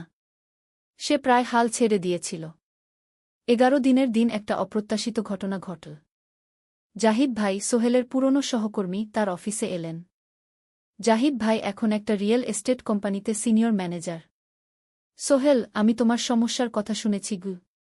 হ্যাঁ ভাই, আমি বিপদে পড়েছি। আমি তোমাকে সাহায্য করতে চাই। আমার কিছু সঞ্চয় আছে। 5 লাখ টাকা। তুমি নাও। সোহেল চোখে জল নিয়ে বলল, ভাই আমি কিছু বলার দরকার নেই। তুমি আমাকে অনেক কিছু শিখিয়েছ। তোমার কাছ থেকে পরিশ্রম আর সততা শিখেছি। এখন আমার পালা তোমাকে সাহায্য করার। জাহিদ ভাই চলে যাওয়ার পর আরও 2 জন এলো। একজন সোহেলের পুরনো ক্লায়েন্ট, আরেকজন তার কর্মচারী। 2 জন মিলে আরও 8 লাখ টাকা দিল। করিম মামা 20 লাখ টাকা ব্যবস্থা করলেন। তার কিছু বন্ধুদের কাছ থেকে ধার করে। মিনা তার সব গয়না বিক্রি করে 10 লাখ টাকা দিল। সবাই মিলে প্রায় 45 লাখ টাকা জোগাড় হল। বাকি 65 লাখ টাকা সোহেল তার অফিসের সব অ্যাসেট বিক্রি করে আর একটা প্রাইভেট ফিন্যান্স কোম্পানি থেকে উচ্চ সুদে লোন নিয়ে ব্যবস্থা করল। ঠিক 14 দিনের দিন সোহেল ইনভেস্টরকে 1 করোড় টাকা ফেরত দিল। ইনভেস্টর টাকা নিয়ে চলে গেলেন। সোহেল তার অফিসে ফিরে এসে চেয়ারে বসে কাঁদল। এত চাপ, এত টেনশন, সব যেন একসাথে বের হয়ে এলো। মিনা এসে তাকে জড়িয়ে ধরল। আমরা পেরেছি সোহেল, আমরা পেরেছি গু। 16 অধ্যায়, পুনরুদ্ধার। এই ঘটনার পর সোহেল আরও সাবধান হয়ে গেল। সে বুঝল, ব্যবসায় শুধু সাহস নয়, বুদ্ধিও লাগে। ঝুঁকি নিতে হয়, কিন্তু হিসাব করে। প্রজেক্ট চলতে থাকল। এবার সোহেল আরও সতর্কতার সাথে সবকিছু পরিচালনা করল। প্রতিটা খরচ হিসাব করল, প্রতিটা সিদ্ধান্ত ভেবেচিন্তে নিল। আরও 1 বছর পর 20 ফ্লোর বিজনেস টাওয়ার সম্পন্ন হল। চমৎকার বিল্ডিং, শহরের অন্যতম সুন্দর ভবন। বিল্ডিংয়ের উদ্বোধন অনুষ্ঠানে শহরের মেয়র এলেন। অনেক ব্যবসায়ী, সাংবাদিক এল। সোহেলের নাম পত্রিকায় ছাপা হল। স্বপ্নের শহরে এক তরুণ উদ্যোক্তার সফলতার গল্প। প্রজেক্ট থেকে সোহেলের লাভ হল প্রায় 2 করোড় টাকা। এই টাকা দিয়ে সে সব ঋণ শোধ করল। জাহিদ ভাইয়ের টাকা ফেরত দিল। করিম মামার ঋণ শোধ করল। যারা সাহায্য করেছিল সবাইকে টাকা ফেরত দিল। মিনার জন্য নতুন গয়না কিন, আরও সুন্দর। তার মাকে গ্রামে একটা নতুন পাকা বাড়ি বানিয়ে দিল। মা কাঁদতে কাঁদতে বললেন, তোর বাবা বেঁচে থাকলে কত খুশি হতো। তুই আমার সব স্বপ্ন পূরণ করেছিস। সোহেল নিজেদের জন্য একটা ফ্ল্যাট কিন, 4 রুমের ফ্ল্যাট, সমুদ্রের কাছে। এখন আর ভাড়া বাড়িতে থাকতে হয় না। 7ম অধ্যায়, প্রতিদান। সোহেল এখন একজন প্রতিষ্ঠিত উদ্যোক্তা। কিন্তু সে তার শেখ ভোলেনি। যে গ্রাম থেকে সে এসেছে, যারা তাকে সাহায্য করেছে, কাউকেই ভোলেনি। সে তার গ্রামে একটা স্কুল বানিয়ে দিল। সোহেল ফাউন্ডেশন স্কুল কু গরিব ছেলেমেয়েরা ফ্রিতে পড়তে পারবে। ভালো শিক্ষক নিযোগ দিল। ভালো পড়াশোনার ব্যবস্থা করল। শহরে একটা ফ্রি মেডিকেল ক্লিনিক খুল। গরিব মানুষরা ফ্রিতে চিকিৎসা পাবে। প্রতি বছর 10 জন মেধাবী কিন্তু গরিব ছাত্রছাত্রীকে স্কলারশিপ দেওয়া শুরু করল। তারা বিনামূল্যে পড়াশোনা করতে পারবে। একদিন একটা টিভি চ্যানেল সোহেলের ইন্টারভিউ নিতে এল। আপনার সফলতার গোপন সূত্র কি? সোহেল একটু ভেবে বলল, কঠোর পরিশ্রম, সততা আর হাল না ছাড়া। এই 3টা জিনিস যদি কারো মধ্যে থাকে, সে যে কোনো কিছু অর্জন করতে পারে। আর সবচেয়ে বড় কথা, যারা আমাকে সাহায্য করেছে তাদের ছাড়া আমি কিছুই না। একা কেউ সফল হতে পারে না। আপনার পরবর্তী স্বপ্ন কি? আমি চাই আরও মানুষকে সাহায্য করতে। আমার মতো যারা গ্রাম থেকে শহরে আসে তাদের জন্য একটা ট্রেনিং সেন্টার খুলব। তারা সেখানে বিভিন্ন স্কিল শিখতে পারবে, চাকরি পাবে, নিজের পায়ে দাঁড়াতে পারবে। 8ম অধ্যায়, নতুন প্রজন্ম। আরও 5 বছর কেটে গেল। সোহেল এখন 45 বছরের। তার মেয়ে সারা এখন 9 বছরের। স্কুলে ক্লাস 4-এ পড়ে। খুব মেধাবী মেয়ে। একদিন সারা বাবাকে জিজ্ঞেস করল, বাবা, তুমি কিভাবে এত বড় হলে? আমার বন্ধুরা বলে তুমি একজন সফল মানুষ গো। সোহেল তাকে কোলে নিয়ে বসল। বাবা, তুমি জানো, তোমার দাদু ছিলেন একজন স্কুল শিক্ষক। খুব সৎ মানুষ। কিন্তু আমরা গরিব ছিলাম। আমি রিকশা চালাতাম। রিকশা? সত্যি? হ্যাঁ। তারপর আমি এই শহরে এলাম। অনেক কষ্ট করেছি। কিন্তু হাল ছাড়িনি। মানুষ আমাকে সাহায্য করেছে। আর আমি কঠোর পরিশ্রম করেছি। বাবা, আমিও কি তোমার মতো হতে পারব? অবশ্যই পারবে বাবা। তবে মনে রেখো, সফলতা মানে শুধু টাকা পয়সা না। সফলতা মানে ভালো মানুষ হওয়া, অন্যদের সাহায্য করা, সৎ থাকা। সারা মাথা নাডল। আমি ভালো মানুষ হব বাবা। সোহেল তার মেয়েকে জড়িয়ে ধরল। মনে মনে ভাবল, তার জীবনের সব কষ্ট সার্থক হয়েছে। মিনা রান্নাঘর থেকে ডাকল, খাবার তৈরি। এসো। সোহেল সারাকে নিয়ে ডাইনিং টেবিলে গেল। ঋতু এসেছে। সে এখন বিয়ে করেছে, তার একটা ছেলে হয়েছে। সোহেলের মা মাঝে মাঝে চট্টগ্রামে বেড়াতে আসেন। আজও এসেছেন। সবাই মিলে খেতে বসল। হাসিগল্পে ভরা পরিবার। সোহেল তাকাল তার মায়ের দিকে, মিনার দিকে, সারার দিকে, ঋতুর দিকে। মনে হল, জীবনে আর কি চাই? খাওয়া শেষে সবাই বসে রইল। গল্প করছিল। হঠাৎ সোহেলের ফোন বাজল। অফিস থেকে। একটা জরুরি বিষয়। সোহেল ফোন রেখে দিয়ে মিনাকে বলল, একটা নতুন প্রজেক্টের প্রস্তাব এসেছে। একটা এতিমখানা বানানোর কাজ। সরকারি প্রজেক্ট। তুমি নেবে? অবশ্যই। এটা আমার স্বপ্নের প্রজেক্ট। যেসব বাচ্চাদের বাবা মা নেই, তাদের জন্য একটা সুন্দর জায়গা। মিনা হাসল। তুমি কখনো বদলাও না। এখনো অন্যদের কথা ভাবো। এটাই তো জীবন মিনা। শুধু নিজের জন্য বাঁচলে কি হবে? 19 অধ্যায়, উত্তরাধিকার। 10 বছর আরও কেটে গেল। সোহেল এখন 55 বছরের। তার চুলে পাক ধরেছে। কিন্তু শক্তি এখনো আগের মতোই। সারা এখন ১৯ বছরের। সে বিশ্ববিদ্যালয়ে ইঞ্জিনিয়ারিং পড়ছে। সে চায় বাবার মতো কনস্ট্রাকশন ইন্ডাস্ট্রিতে কাজ করতে। একদিন সারা বাবাকে বলল, বাবা, আমি তোমার কোম্পানিতে কাজ করতে চাই। এখনও তো তোর পড়াশোনা বাকি। জানি, কিন্তু আমি এখন থেকেই শিখতে চাই। ছুটির দিনে তোমার সাথে সাইটে যেতে চাই। দেখতে চাই কিভাবে কাজ হয়। সোহেল খুশি হয়ে গেল। তার মেয়ে তার পথ অনুসরণ করতে চায়। ঠিক আছে, কিন্তু শর্ত হল তোকে সবকিছু নিজ থেকে শিখতে হবে। কোনো স্পেশাল ট্রিটমেন্ট পাবি না। আমি তো তাই চাই, বাবাগু। সারা তার বাবার সাথে কাজ শিখতে শুরু করল। সে দেখল কিভাবে শ্রমিকরা কাজ করে, কিভাবে ম্যাটেরিয়াল বাছাই করতে হয়, কিভাবে একটা প্রজেক্ট ম্যানেজ করতে হয়। সোহেল তাকে কোনো সহজ পথ দিল না। সারাকেও সবার মতো কষ্ট করতে হল। সাইটে রোদে দাঁড়িয়ে থাকতে হল। শ্রমিকদের সাথে কথা বলতে হল। কিন্তু সারা হাল ছাড়ল না। সে তার বাবার মেয়ে। পরিশ্রম করতে জানে। ৩ বছর পর সারা গ্রাজুয়েট হল। সে সোহেলের কোম্পানিতে জুনিয়র প্রজেক্ট ম্যানেজার হিসেবে যোগ দিল। সোহেল ধীরে ধীরে সারাকে বড় দায়িত্ব দিতে শুরু করল। সারা তার বাবার মতোই সৎ, পরিশ্রমী।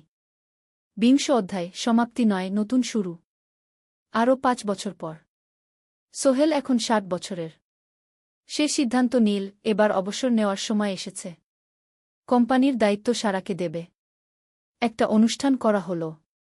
সোহেল আনুষ্ঠানিকভাবে কোম্পানির চেয়ারম্যান পদ থেকে অবসর নিল।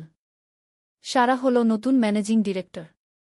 সোহেল তার বক্তব্যে বলল, আমি যখন এই শহরে এসেছিলাম আমার পকেটে ছিল মাত্র ৫,০০০ টাকা। একটা ছোট্ট ব্যাগ। আর অনেক স্বপ্ন। আজ ৪০ বছর পর আমি পেছনে ফিরে তাকাই, দেখি একটা দীর্ঘ পথ। সেই পথে অনেক কষ্ট ছিল, অনেক বাধা ছিল। কিন্তু ছিল অনেক ভালোবাসাও। অনেক মানুষের সাহায্যও। আমি বিশ্বাস করি সফলতা একা আসে না। এটা আসে অনেক মানুষের সমর্থন, ভালোবাসা আর বিশ্বাস নিয়ে। আমি যা কিছু অর্জন করেছি তা আমার একার না। এটা আমার পরিবারের, আমার কর্মচারীদের, আমার বন্ধুদের, সবার। আজ আমি আমার মেয়ে সারার হাতে এই দায়িত্ব তুলে দিচ্ছি। আমি জানি সে আমার চেয়ে ভালো করবে। কারণ সে শিখেছে আমার ভুল থেকে, আমার অভিজ্ঞতা থেকে। অনুষ্ঠান শেষ হল। সবাই চলে গেল। সোহেল আর মিনা অফিসে একা দাঁড়িয়ে রইল। মিনা, মনে আছে আমরা প্রথম কখন দেখা হয়েছিলাম? হ্যাঁ, তোমার সেই ছোট্ট মুদি দোকানে। তুমি বিস্কুট কিনতে এসেছিলে। কে ভেবেছিল সেই দিন থেকে আমাদের এই পর্যস্বপ্নের শহর। প্রথম অধ্যায়, যাত্রা শুরু। সকাল ৭টা বেজে গেছে। ঢাকার কমলাপুর রেলস্টেশনে মানুষের ভিড়। চারদিকে চা বিস্কুট বিক্রেতাদের চিৎকার, ট্রেনের হর্ন আর যাত্রীদের কোলাহল। এই বিশাল ভিড়ের মধ্যে একটা ছোট্ট ব্যাগ হাতে দাঁড়িয়ে আছে সোহেল। বয়স মাত্র ২২। গায়ের রং শ্যামলা, চোখে স্বপ্নের ঝিলিক। ভাইজা, চট্টগ্রামের টিকিট আছে? সোহেল টিকিট কাউন্টারের সামনে দাঁড়িয়ে জিজ্ঞেস করল। আছে। ৩০ টাকা। কাউন্টারের লোকটা উত্তর দিল। সোহেল তার পকেট থেকে টাকা বের করল। মোট ৫,০০০ টাকা। এই টাকা সে জমিয়েছে গত ৩ বছরে রিকশা চালিয়ে। তার স্বপ্ন ছিল চট্টগ্রাম গিয়ে একটা ভালো চাকরি পাওয়া। গ্রামে আর থাকতে চায় না সে। বাবা মারা গেছেন ১০ বছর আগে। মা আর ছোট বোন ঋতুকে নিয়ে সংসার চালাচ্ছিল রিকশা চালিয়ে। কিন্তু এভাবে তো আর সারা জীবন চলবে না। টিকিট কেটে সোহেল প্ল্যাটফর্মে এল। ট্রেন ছাড়বে আর মাত্র ১৫ মিনিট পরে। সে একটা বেঞ্চে বসে পড়ল। ব্যাগটা বুকের কাছে চেপে ধরল। এই ব্যাগে আছে তার সব সম্পদ, কিছু কাপড়, একটা ছোট্ট ফটো ফ্রেমে বাবা মায়ের ছবি, আর কিছু টাকা। কোথায় যাচ্ছেন? পাশে বসা একজন বয়স্ক মানুষ জিজ্ঞেস করলেন। চট্টগ্রাম, কাকা। চাকরি খুঁজতে যাচ্ছি। সোহেল বিনয়ের সাথে উত্তর দিল। ভালো। তবে শহরে সাবধানে থাকবেন। শহর মানে অনেক সুযোগ, কিন্তু অনেক ফাঁদও আছে। বয়স্ক লোকটা বললেন। সোহেল মাথা নাড়ল। সে জানে শহরের জীবন সহজ না। কিন্তু তার কোনো বিকল্প নেই। গ্রামে রিকশা চালিয়ে মাসে ৩,৫০০ টাকা আয় হতো। তার মধ্যে সংসার চালাতে হতো, বোনের স্কুলের খরচ দিতে হতো, মায়ের ওষুধের খরচ দিতে হতো। কিছুই বাঁচত না। আর এই জীবন থেকে বেরোনোর একটাই পথ, শহরে গিয়ে ভালো কাজ খুঁজে নেওয়া। সোহেল মনে মনে ভাবল তার বাবার কথা। বাবা ছিলেন একজন স্কুল শিক্ষক। খুব সৎ মানুষ ছিলেন। সবসময় বলতেন, সোহেল, তুই লেখাপড়া শিখে বড় মানুষ হবি। আমাদের পরিবারে আর কেউ বড় চাকরি করেনি, তুই করবি। কিন্তু বাবা যখন মারা গেলেন তখন সোহেল মাত্র এসএসসি পরীক্ষা দিয়েছে। ফলাফল ভালো হয়েছিল, জিপিএ অর্ধচতু। কিন্তু বাবার মৃত্যুর পর আর পড়া হল না। পরিবারের দায়িত্ব নিতে হল। ট্রেন ছাড়ল। সোহেল জানালার পাশে বসে বাইরে তাকাল। ধানক্ষেত, নদী, ছোট ছোট গ্রাম, সব পেছনে ফেলে ট্রেন এগিয়ে চল। সোহেলের মনে হল সে যেন তার পুরনো জীবনটাকেও পেছনে ফেলে আসছে। ট্রেনে একজন হকার এসে চা বিক্রি করছিল। সোহেল একটা চা কিনল। 10 টাকা। চা খেতে খেতে সে ভাবছিল, চট্টগ্রাম পৌঁছে কি হবে? করিম মামা তাকে সাহায্য করবেন তো? চাকরি পাওয়া যাবে তো? করিম মামা আসলে সোহেলের খুব দূর সম্পর্কের মামা। সোহেলের দাদির বোনের ছেলে। অনেক বছর আগে গ্রাম ছেড়ে চট্টগ্রামে চলে গিয়েছিলেন। সেখানে একটা কনস্ট্রাকশন কোম্পানিতে কাজ করেন। বছরে একবার দুবার গ্রামে আসতেন। গত বছর যখন এসেছিলেন তখন সোহেলের মাকে বলেছিলেন, সোহেলকে চট্টগ্রাম পাঠান, আমি একটা কাজের ব্যবস্থা করে দেব। সেই কথাতেই ভরসা করে সোহেল আজ এই যাত্রা। দ্বিতীয় অধ্যায়, নতুন শহর। চট্টগ্রাম পৌঁছাতে প্রায় 6 ঘণ্টা লেগে গেল। দুপুর 1টা বাজে। সোহেল স্টেশন থেকে বের হয়ে শহরের রাস্তায় দাঁড়াল। কি বিশাল শহর! এত গাড়ি, এত মানুষ। চারদিকে উঁচু উঁচু বিল্ডিং, দোকানপাট, মানুষের ভিড়। সোহেল কিছুক্ষণ দাঁড়িয়ে থাকল সব কিছু দেখতে দেখতে। তার মনে হচ্ছিল সে যেন অন্য কোনো পৃথিবীতে এসে পড়েছে। তার পকেটে একটা ছোট্ট কাগজ আছে। সেখানে লেখা একটা ঠিকানা, করিম মিয়া, বাড়ি নং 23, রোড নং 5, আগ্রাবাদ, চট্টগ্রামকে। সোহেল একটা রিকশা ডাকল। কত নেবেন আগ্রাবাদ যেতে? 50 টাকা গু। সোহেল রিকশায় উঠল। রাস্তার দুধারে দোকান, মার্কেট, অফিস, সব কিছু দেখতে দেখতে সে অবাক হয়ে গেল। এত বড় শহর, এত কিছু! গ্রামের সেই ছোট্ট বাজারের সাথে কোনো তুলনাই হয় না। প্রায় আধা ঘণ্টা পর রিকশা একটা পুরনো বাড়ির সামনে থামল। 3 তলা বাড়ি, কিন্তু রং উঠে গেছে।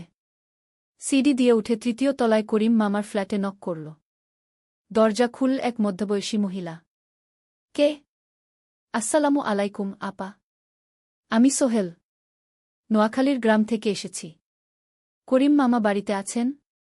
মহিলা তাকে মাথা থেকে পা পর্যন্ত দেখল। করিম তো অফিসে গেছে। তুমি কে? কোথা থেকে এসেছ? সোহেল সব খুলে বলল। মহিলা তাকে ভেতরে ঢুকতে দিল। বসো। করিম সন্ধ্যায় ফিরবে গু। ফ্ল্যাটটা ছোট। 2টো রুম, একটা ছোট্ট রান্নাঘর আর একটা বাথরুম।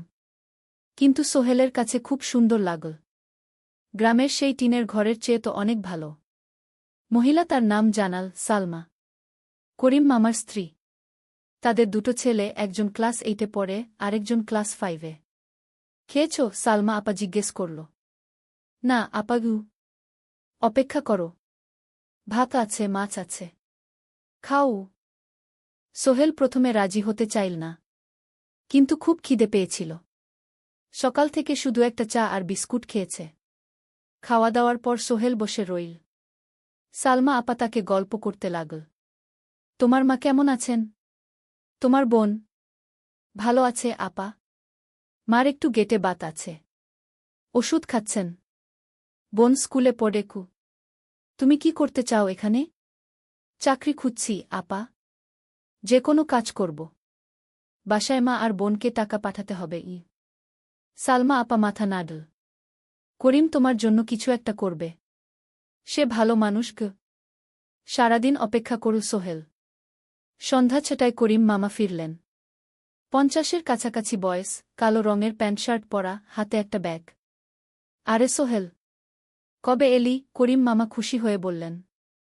আজ সকালে মামা গু। করিম মামা তাকে জড়িয়ে ধরলেন। অনেকদিন পর দেখলাম। কেমন আছিস? ভালো আছি মামা গি। ভালো করেছিস এসে। এখানে অনেক সুযোগ আছে। তোর জন্য একটা কাজের ব্যবস্থা করে দেব। তবে প্রথমে কয়েকদিন এখানে থাক। শহরটা একটু চিনে নে। তারপর কাজে যোগ দিবি। সোহেলের মনে আসার আলো জ্বল। সে ভাবল হয়তো তার ভাগ্য এবার পাল্টাবে। তৃতীয় অধ্যায়, প্রথম চাকরি। এক সপ্তাহ পরে করিম মামা সোহেলকে তার কোম্পানিতে নিয়ে গেলেন। কোম্পানির নাম আলামিন কনস্ট্রাকশন। অফিসটা শহরের কেন্দ্রে ৫ তলা একটা বিল্ডিংয়ের দোতলায়। মালিক আলী সাহেব, ৫০-এর কাছাকাছি বয়স, মোটা চেহারা, চোখে সোনার ফ্রেমের চশমা। বড়লোক মানুষ, কিন্তু খুব কড়া। এই ছেলেটাকে কি কাজে লাগাবেন? আলী সাহেব করিম মামাকে জিজ্ঞেস করলেন। স্যার, ও আমার আত্মীয়। গ্রাম থেকে এসেছে। খুব পরিশ্রমী। যে কোনো কাজে লাগাতে পারেন উ। আলী সাহেব সোহেলের দিকে তাকালেন। তুমি কি পড়েছ? Sir, SSC pass. জিপিএ অর্ধচতু উ। হুম। ভালো। কম্পিউটার চালাতে পারো? না স্যার, পারি না। কিন্তু শিখতে চাই উ। আলী সাহেব একটু ভাবলেন। ঠিক আছে। তোমাকে অফিসের কাজে রাখব। ফাইল গুছানো, চা বানানো, কাগজপত্র নিয়ে যাওয়া না, এসব। মাসে ৫,০০০ টাকা। রাজি আছো? জি স্যার। সোহেল খুশি হয়ে গেল। ৫,০০০ টাকা। রিকশা চালিয়ে ৩,৫০০ পেত। এখানে ৫,০০০। কাজ শুরু হলো পরদিন থেকে। সকাল ৮টায় অফিসে যেতে হয়, ফিরতে হয় সন্ধ্যা ৭টায়। প্রথম দিন সোহেল ঘুম থেকে উঠল ভোর ৫টায়। তৈরি হয়ে ৭:৩০টায় অফিসের উদ্দেশ্যে বের হল। করিম মামার বাড়ি থেকে অফিস প্রায় ৫ কিলোমিটার। বাসে যেতে হয়। অফিসে পৌঁছে সোহেল দেখল সেই প্রথম আলী সাহেব এখনও আসেননি। অফিস খোলা ছিল না। ৮-১০ মিনিট পর একজন লোক এসে অফিস খুল। তুমি নতুন? জি। আমি সোহেল গু। আমি জাহিদ, অ্যাসিস্ট্যান্ট ম্যানেজার। এসো উ। জাহিদ ভাই সোহেলকে সব কিছু দেখাল। অফিসে মোট ৬ জন কর্মচারী। ২ জন ইঞ্জিনিয়ার, একজন অ্যাকাউন্ট্যান্ট, একজন অ্যাসিস্ট্যান্ট ম্যানেজার, জাহিদ ভাই, একজন রিসেপশনিস্ট, আর এখন সোহেল। সোহেলের কাজ শুরু হলো চা বানানো দিয়ে। তারপর অফিস পরিষ্কার করা, ফাইল গুছানো, কাগজপত্র এক জায়গা থেকে আরেক জায়গায় নিয়ে যাওয়া। কাজ কঠিন না, কিন্তু সারাদিন দৌড়ঝাঁপ করতে হয়। দুপুরে খাবারের জন্য আধা ঘণ্টা বিরতি। সোহেল একটা ছোট হোটেলে গিয়ে ভাতরাল তরকারি খেল। ৫০ টাকা। সন্ধ্যায় অফিস বন্ধ হল। সোহেল ক্লান্ত হয়ে বাসায় ফিরল। কেমন লাগল প্রথম দিন? করিম মামা জিজ্ঞেস করলেন। ভালো মামা। অনেক কিছু শিখলাম ঘ। প্রথম মাসের শেষে সোহেল বেতন পেল ৫,০০০ টাকা। সে ৩,০০০ টাকা মাকে পাঠাল। মা ফোনে কাঁদতে লাগলেন। আল্লাহ তোকে ভালো রাখুক সোহেল উ। সোহেলের চোখেও জল এলো। তার মনে হল সে একটা বড় কাজ করতে পেরেছে। চতুর্থ অধ্যায়, শহরের জীবন। ৩ মাস কেটে গেল। সোহেল এখন শহরের সাথে মিশে গেছে। প্রতিদিন অফিসে যাওয়া আসার পথে সে দেখে হাজারো মানুষের জীবন। কেউ সফল, কেউ ব্যর্থ। কিন্তু সবাই চলছে নিজের পথে। সোহেল অফিসের কাজের পাশাপাশি কম্পিউটার শেখার চেষ্টা করছে। অফিসে একটা কম্পিউটার আছে। যখন কেউ ব্যবহার করে না, তখন সোহেল একটু একটু শিখার চেষ্টা করে। জাহিদ ভাই তাকে সাহায্য করেন।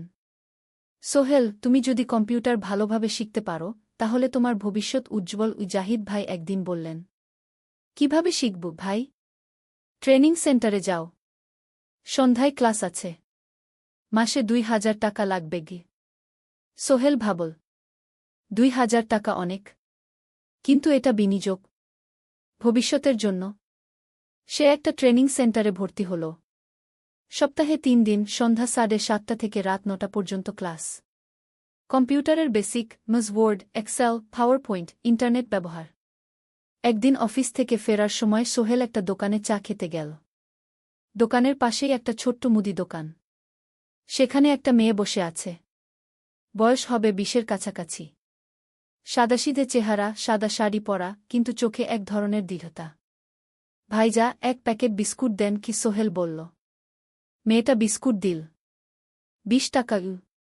সোহেল টাকা দিয়ে যাচ্ছিল, হঠাৎ মেয়েটা বলল, আপনি নতুন এসেছেন এই এলাকায়, তাই না? হ্যাঁ। ৩ মাস হল। কিভাবে বুঝলেন? আপনার চেহারা দেখেই বোঝা যায়। এখনও গ্রামের ছোঁয়া আছে। আর আপনি প্রতিদিন এই পথ দিয়ে যান। দেখেছি কি? মেয়েটা হাসল। সোহেলও হেসে ফেলল। আপনি খুব পর্যবেক্ষক মনে হচ্ছে গি। জীবনে অনেক কিছু দেখেছি, তাই মানুষকে চিনতে শিখেছি। আপনার নাম? মিনা। এই দোকান আমার বাবার। উনি অসুস্থ, তাই আমি দেখছি। সেদিন থেকে সোহেল প্রায়ই সেই দোকানে যেতে শুরু করল। মিনার সাথে গল্প করত। ধীরে ধীরে তাদের মধ্যে একটা বন্ধুত্ব তৈরি হল। মিনাও তার জীবনের গল্প বলল। মিনার মা মারা গেছেন যখন সে মাত্র 7 বছরের। বাবা আব্দুল হামিদ একা হাতে মিনাকে বড় করেছেন। মুদি দোকান দিয়ে সংসার চালান। মিনা কলেজে পড়ে, অনার্স সেকেন্ড ইয়ার। সকালে কলেজে যায়, দুপুরে ফিরে এসে দোকান সামলায়। বাবার হার্টের সমস্যা আছে, তাই ভারী কাজ করতে পারেন না। তোমার স্বপ্ন কি? একদিন সোহেল জিজ্ঞেস করল। গ্র্যাজুয়েশন শেষ করে একটা ভালো চাকরি করব। তারপর বাবাকে ভালো চিকিৎসা করাব। তুমি? আমিও চাকরি করে পরিবারকে ভালোভাবে দেখভাল করতে চাই। মা আর বোনকে নিয়ে শহরে আনব একদিন। দুজনেই নিজেদের স্বপ্নের কথা বলতে গিয়ে বুঝল তাদের স্বপ্ন অনেকটা একই রকম। ৫ম অধ্যায়, বিপদ। ৬ মাস কেটে গেল। সোহেল এখন আলী সাহেবের খুব প্রিয় কর্মচারী। সে শুধু চা বিস্কুট দেওয়ার কাজই করে না, এখন কম্পিউটারেও কিছু কাজ শিখেছে। ছোটখাটো টাইপিং, ডেটা এন্ট্রি এসব করতে পারে। আলী সাহেব খুশি হয়ে তার বেতন বাড়িয়ে ৮,০০০ টাকা করে দিয়েছেন। একদিন রাতে সোহেল অফিস থেকে ফিরছিল। সেদিন একটু দেরি হয়ে গেছে। রাত প্রায় ৯টা।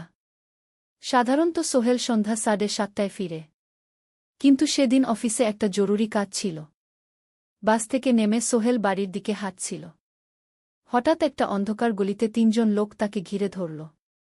তাদের চেহারা দেখেই বোঝা যাচ্ছিল ভালো উদ্দেশ্য নিয়ে আসেনি। টাকা দে, তাড়াতাড়ি, একজন বলল। তার হাতে একটা ছুরি। সোহেল ভয় পেয়ে গেল। ভাই, আমার কাছে খুব কম টাকা আছে। যা আছে দে, তাড়াতাড়ি করো। সোহেল কাঁপতে কাঁপতে তার পকেট থেকে ৫ টাকা বের করে দিল। এই টাকা দিয়ে সে বাজার করবে ভেবেছিল। কিন্তু ছিনতাইকারীরা সন্তুষ্ট হল না। শুধু ৫ টাকা? তোর ব্যাগে কি আছে? তারা সোহেলের ব্যাগ কেড়ে নিল। ব্যাগে ছিল তার মোবাইল, কম্পিউটার ট্রেনিং সেন্টারের সার্টিফিকেট আর কিছু গুরুত্বপূর্ণ কাগজপত্র। না ভাই, ব্যাগটা ফেরত দেন। ওতে আমার জরুরি জিনিস আছে। মোবাইল নিয়ে নেন, কিন্তু ব্যাগটা দেন। কিন্তু ওরা শুনল না। একজন সোহেলকে জোরে ধাক্কা দিল। সোহেল পড়ে গেল। মাথা রাস্তার কংক্রিটে ধাক্কা লেগে গেল। রক্ত বের হল। ৩ জন দৌড়ে পালিয়ে গেল। কিছুক্ষণ সোহেল অজ্ঞান হয়ে পড়ে রইল। তারপর ধীরে ধীরে জ্ঞান ফিরল। মাথায় প্রচণ্ড ব্যথা। সে উঠে দাঁড়ানোর চেষ্টা করল, কিন্তু মাথা ঘুরছিল। কোনোমতে একটা দেয়াল ধরে দাঁড়াল। একজন পথচারী তাকে দেখে থামল। কি হয়েছে ভাই? ছিনতাই হয়েছে। এসো, আমি তোমাকে হাসপাতালে নিয়ে যাই। কিন্তু সোহেল রাজি হল না। না, ঠিক আছি, বাড়ি যেতে পারব। সে কোনোমতে করিম মামার বাড়িতে পৌঁছাল। দরজা খুলেই সালমা আপা চিৎকার করে উঠলেন। ও আল্লাহ! কি হয়েছে? করিম মামা দৌড়ে এলেন। সোহেলকে ভেতরে নিয়ে গেলেন। তার মাথায় জল ঢেলে রক্ত পরিষ্কার করলেন। ক্ষতটা বেশ গভীর। হাসপাতালে যেতে হবে কি? করিম মামা বললেন। তারা একটা অটোরিকশা নিয়ে নিকটস্থ হাসপাতালে গেলেন। ডাক্তার সোহেলের মাথায় ৩টা সেলাই দিলেন। বলল, ১ সপ্তাহ বিশ্রাম নিতে হবে। কোনো ভারী কাজ করা যাবে না। হাসপাতাল থেকে ফিরে সোহেল শুয়ে রইল। তার মনে হচ্ছিল সবকিছু শেষ হয়ে গেছে। মোবাইল চলে গেছে, গুরুত্বপূর্ণ কাগজপত্র চলে গেছে। এখন ১ সপ্তাহ অফিস করতে পারবে না। পরদিন সকালে করিম মামা আলী সাহেবকে ফোন করে সব জানালেন। আলী সাহেব বললেন, ঠিক আছে, সোহেল ভালো হয়ে এলে আসবে, চিন্তার কিছু নেই। মিনা যখন এই খবর শুনল, সে সন্ধ্যায় সোহেলকে দেখতে এল করিম মামার বাড়িতে। সাথে এনেছিল কিছু ফল। কি হয়েছিল? মিনা চিন্তিত গলায় জিজ্ঞেস করল। সোহেল সব বলল। মিনা রেগে গেল। এই শহরে এখন অনেক অপরাধ বেড়ে গেছে। পুলিশ কিছু করে না। তুমি পুলিশে রিপোর্ট করেছ? না, লাভ নেই। তবুও করা উচিত। তোমার মোবাইলটা হয়তো খুঁজে পাওয়া যাবে। করিম মামা সোহেলকে নিয়ে পুলিশ স্টেশনে গেলেন। জেনারেল ডায়েরি করলেন। কিন্তু পুলিশ খুব একটা আশা দিল না। দেখি কিছু করা যায় কিনা গু। সোহেল বুঝল মোবাইল আর ফিরবে না। সেই এক সপ্তাহ সোহেলের জীবনের সবচেয়ে কঠিন সময় ছিল। সে শুধু শারীরিকভাবেই ক্ষতিগ্রস্ত হয়নি, মানসিকভাবেও ভেঙে পড়েছিল। প্রতিরাতে দুঃস্বপ্ন দেখত। সেই ৩ জন ছিনতাইকারীর মুখ ভুলতে পারছিল না। মিনা প্রায় প্রতিদিন আসত। তাকে সাহস দিত। তুমি হাল ছেড়ো না সোহেল। জীবনে এরকম খারাপ সময় আসে। কিন্তু এটা কাটিয়ে ওঠাই হলো আসল বীরত্ব। সোহেলের মা গ্রাম থেকে ফোন করতেন। করিম মামার মোবাইল থেকে। তুই ভালো আছিস তো? সোহেল মাকে সব সত্যি বলেনি। শুধু বলেছে, হ্যাঁ মা, ভালো আছি। একটু জ্বর হয়েছিল। এখন ভালো। ১ সপ্তাহ পর সোহেল আবার অফিসে গেল। আলী সাহেব তাকে দেখে খুশি হলেন। কেমন আছো? ভালো আছি স্যার। ঠিক আছে। তবে প্রথম কয়েকদিন হালকা কাজ করবে গু। সোহেল আবার কাজে মন দিল। কিন্তু একটা জিনিস তাকে খুব কষ্ট দিচ্ছিল, তার মোবাইল নেই। মায়ের সাথে কথা বলতে পারছে না নিয়মিত। করিম মামার মোবাইল চাইতে সংকোচ লাগে। একদিন জাহিদ ভাই তাকে ডাকলেন। সোহেল, আমার একটা পুরনো মোবাইল আছে। তুমি ব্যবহার করো? না ভাই, আমি নাও। আমার কাজে লাগছে না। তুমি রাখো গু। সোহেল কৃতজ্ঞতায় প্রায় কেঁদে ফেল। ধন্যবাদ ভাই। মোবাইল পেয়ে সোহেল প্রথমেই মাকে ফোন করল। মা খুব খুশি হলেন। এতদিন ফোন করিসনি কেন? মা, মোবাইলটা নষ্ট হয়ে গিয়েছিল। নতুন নিয়েছি। মায়ের গলায় স্বস্তি ফুটে উঠল। ৬ষ্ঠ অধ্যায়, নতুন সুযোগ। আরও ৩ মাস কেটে গেল। সোহেল পুরোপুরি সুস্থ হয়ে গেছে। তার জীবন আবার স্বাভাবিক হয়ে এসেছে। সে এখন কম্পিউটার ট্রেনিং শেষ করেছে। সার্টিফিকেট পেয়েছে। কিন্তু একটা ঘটনা তার জীবনে বড় পরিবর্তন নিয়ে এলো। একদিন সকালে আলী সাহেব তাকে ডাকলেন। সোহেল, বসো। সোহেল বসল। মনে একটু ভয় লাগছিল। আলী সাহেব কি তাকে বকবেন? সোহেল, তুমি তো এখন কম্পিউটার চালাতে পারো? জি স্যার, একটু একটু শিখেছি। ভালো। আমি তোমার কাজ দেখছি। তুমি খুব পরিশ্রমী আর সৎ। আমাদের কোম্পানিতে এরকম মানুষের দরকার গু। সোহেল কিছু বুঝতে পারছিল না। আমি তোমাকে একটা সুযোগ দিতে চাই। আমাদের কোম্পানি একটা ট্রেনিং প্রোগ্রাম চালু করছে নতুন কর্মচারীদের জন্য। ৬ মাসের কোর্স। কম্পিউটার অ্যাকাউন্টিং, ভবন নির্মাণের হিসাব নিকাশ, প্রজেক্ট ম্যানেজমেন্ট সব শিখবে। কোম্পানি সব খরচ দেবে। ট্রেনিংয়ের সময় তোমার বেতনও চলবে। রাজি আছো? সোহেল বিশ্বাস করতে পারছিল না। স্যার, সত্যি? আমাকে এত বড় সুযোগ দিচ্ছেন? হ্যাঁ। তুমি ভালো ছেলে, পরিশ্রমী। আমি তোমাকে এগিয়ে দিতে চাই। ভবিষ্যতে তুমি এই কোম্পানির একজন গুরুত্বপূর্ণ কর্মচারী হবে। সোহেল কৃতজ্ঞতায় প্রায় কেঁদে ফেল। ধন্যবাদ স্যার। আমি কঠোর পরিশ্রম করব। আমি জানি। সেদিন সন্ধ্যায় সোহেল মিনার দোকানে গেল। মিনাকে খবরটা দিল। মিনা খুব খুশি হল। তার চোখে জল এসে গেল। তুমি পারবে সোহেল। আমি জানি। সোহেল তার মা আর বোনকেও ফোন করে খবরটা দিল। মা কাঁদতে লাগলেন। তোর বাবা বেঁচে থাকলে কত খুশি হতো। ট্রেনিং শুরু হলো পরের মাস থেকে। প্রতিদিন সকালে ৩ ঘন্টা ক্লাস, তারপর বাকি সময় অফিসের কাজ। ক্লাসে ৫ জন নতুন কর্মচারী। সবাই তরুণ, উৎসাহী। শিক্ষক ছিলেন একজন অভিজ্ঞ ইঞ্জিনিয়ার। নাম রহিম স্যার। তিনি খুব ভালোভাবে সব কিছু বুঝাতেন। কম্পিউটার অ্যাকাউন্টিং, এক্সেলে জটিল ক্যালকুলেশন, প্রজেক্টের বাজেট তৈরি, সময় ব্যবস্থাপনা সব।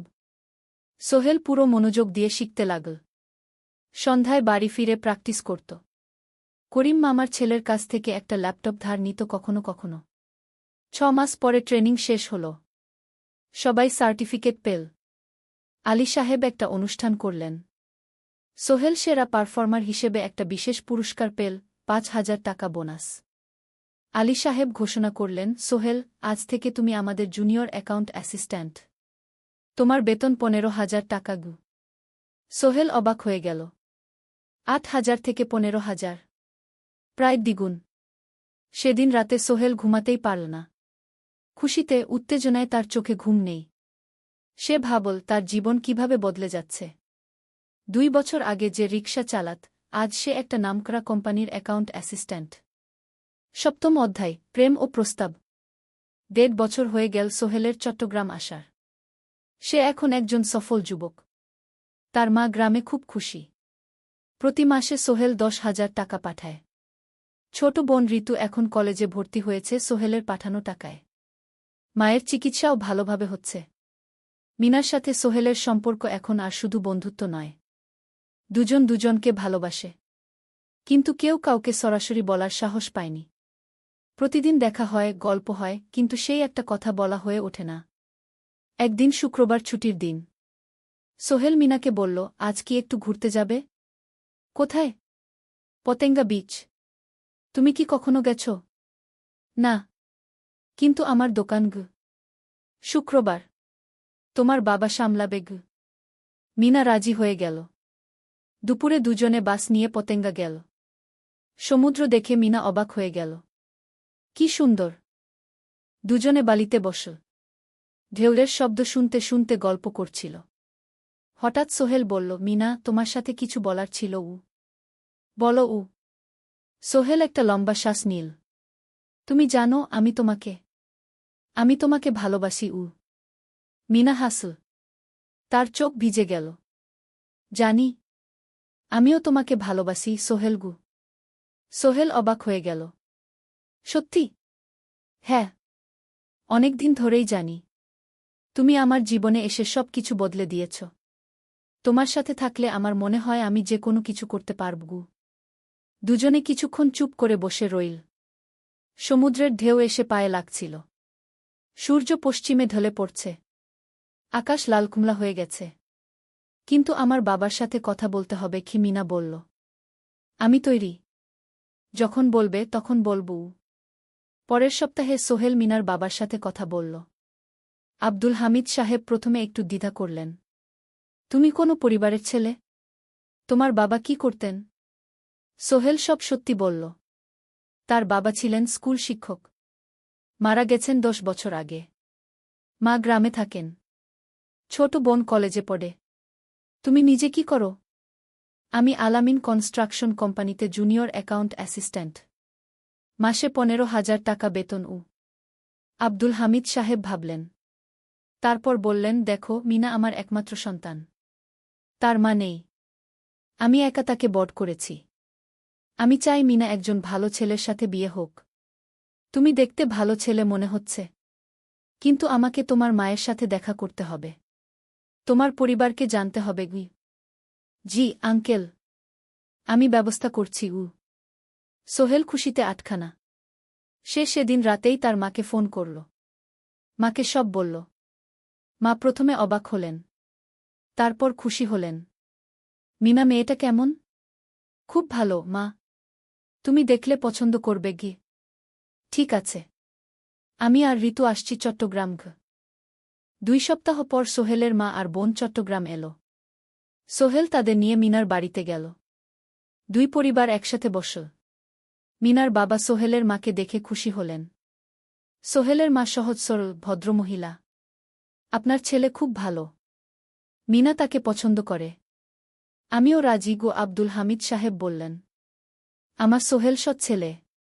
মিনাকে খুব ভালোবাসে। আমি জানি ও মিনাকে সুখে রাখবে। কি? সোহেলের মা বললেন। বিয়ের তারিখ ঠিক হল 3 মাস পর। এই 3 মাসে সোহেল যথেষ্ট টাকা জমাবে। বিয়ে হবে সাদামাটা কিন্তু সুন্দর। 8ম অধ্যায়, নতুন পথ। 3 মাস কেটে গেল দ্রুত। সোহেল প্রতিদিন কঠোর পরিশ্রম করছিল। অফিসে তার কাজের প্রশংসা হচ্ছে। আলী সাহেব তাকে এখন ছোটখাটো প্রজেক্টের হিসাব দেখতে দিচ্ছেন। সোহেল তার সঞ্চিত টাকা দিয়ে বিয়ের আয়োজন করল। বিয়ে হল মিনার বাড়ির কাছের একটা কমিউনিটি সেন্টারে। খুব বেশি লোক আসেনি। 2 পরিবারের আত্মীয় স্বজন আর অফিসের কয়েকজন সহকর্মী। কিন্তু অনুষ্ঠান ছিল খুব সুন্দর। সোহেল যখন মিনাকে বিয়ের পোশাকে দেখল, তার মনে হল পৃথিবীর সবচেয়ে সুন্দর মেয়ে সে। লাল শাড়ি পরা, মুখে হালকা মেকআপ, কিন্তু তার স্বাভাবিক সৌন্দর্য ছিল আসল। বিয়ের পর সোহেল একটা ছোট্ট ফ্ল্যাট ভাড়া নিল। 2 রুমের ফ্ল্যাট, মাসে ভাড়া 5,000 টাকা। মিনা এখনও তার পড়াশোনা চালিয়ে যাচ্ছে। আরও 1 বছর বাকি গ্র্যাজুয়েশন শেষ হতে। সোহেলের মা আর বোন গ্রামে ফিরে গেল। মা বলে গেলেন, সোহেল, মিনাকে ভালো রাখিস। মেয়েরা অনেক ত্যাগ করে সংসার করতে গু। জানি মা গু। নতুন জীবন শুরু হল। সোহেল সকালে অফিসে যায়, সন্ধ্যায় ফেরে। মিনা সকালে কলেজে যায়, দুপুরে ফিরে রান্না করে, ঘর গোছায়। সন্ধ্যায় দুজনে একসাথে বসে পড়াশোনা করে, গল্প করে, টিভি দেখে। জীবন সুন্দর ছিল। কিন্তু চ্যালেঞ্জও ছিল।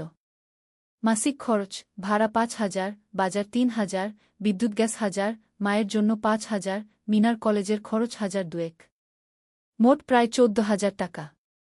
বাঁচত মাত্র 1,000 খানেক। কিন্তু সোহেল হাল ছাড়ল না। সে সন্ধ্যায় একটা কম্পিউটার ট্রেনিং সেন্টারে পার্ট টাইম পড়ানো শুরু করল। সপ্তাহে 3 দিন 2 ঘন্টা করে। এতে মাসে আরও 3,000 টাকা আসতে লাগল। মিনাও বসে থাকল না। সে বাড়িতে বসে কয়েকজন স্কুলের ছাত্রছাত্রীকে টিউশন পড়াতে শুরু করল। মাসে 2,000 টাকা আয়। এভাবে কেটে গেল 6 মাস। দুজন মিলে পরিবার চালাচ্ছে, স্বপ্ন দেখছে। একদিন সোহেল বলল, মিনা, আমি একটা নতুন স্বপ্ন দেখছি গু। কি? আমি নিজে একটা ছোট্ট কনস্ট্রাকশন কোম্পানি খুলতে চাই। ছোট ছোট প্রজেক্ট নেব। বাড়ি মেরামত, ছোট বিল্ডিং বানানো, এসব। তোমার কি যথেষ্ট অভিজ্ঞতা আছে? আছে। আমি 2 বছর ধরে এই কাজের সাথে জড়িত। অনেক কিছু শিখেছি। আর আলী সাহেবও আমাকে সাহায্য করবেন গু। কিন্তু টাকা কোথায়? কোম্পানি খুলতে তো অনেক টাকা লাগবে গি। আমি জমাচ্ছি। আরও 1 বছর কাজ করব। তারপর চেষ্টা করব। মিনা তাকে সমর্থন দিল।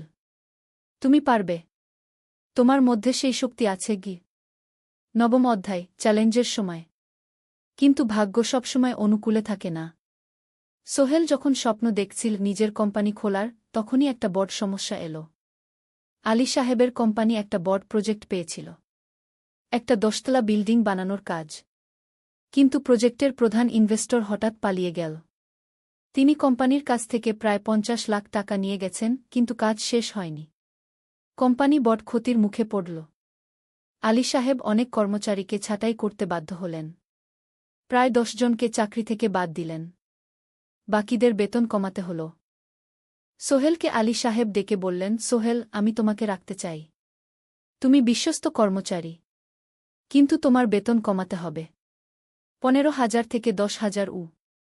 সোহেল মনে মনে চিন্তায় পড়ে গেল। 10,000 টাকায় সংসার চলবে কিভাবে? মায়ের খরচ, ভাড়া, বাজার সব মিলিয়ে তো 14,000 টাকা লাগে। কিন্তু সে কিছু বলল না। ঠিক আছে স্যার। বাড়ি ফিরে সোহেল মিনাকে সব বলল। মিনা চিন্তিত হয়ে গেল। এখন কি হবে? চিন্তা করো না। আমি পার্ট টাইম টিউশনির সময় বাড়াব। আর তুমিও বেশি করে টিউশন নাও। কিন্তু আমার তো পড়াশোনাও আছে গি। জানি। কিন্তু এখন এটাই করতে হবে গু। সোহেল সন্ধ্যায় আরও 2টো জায়গায় পার্ট টাইম কাজ খুঁজল।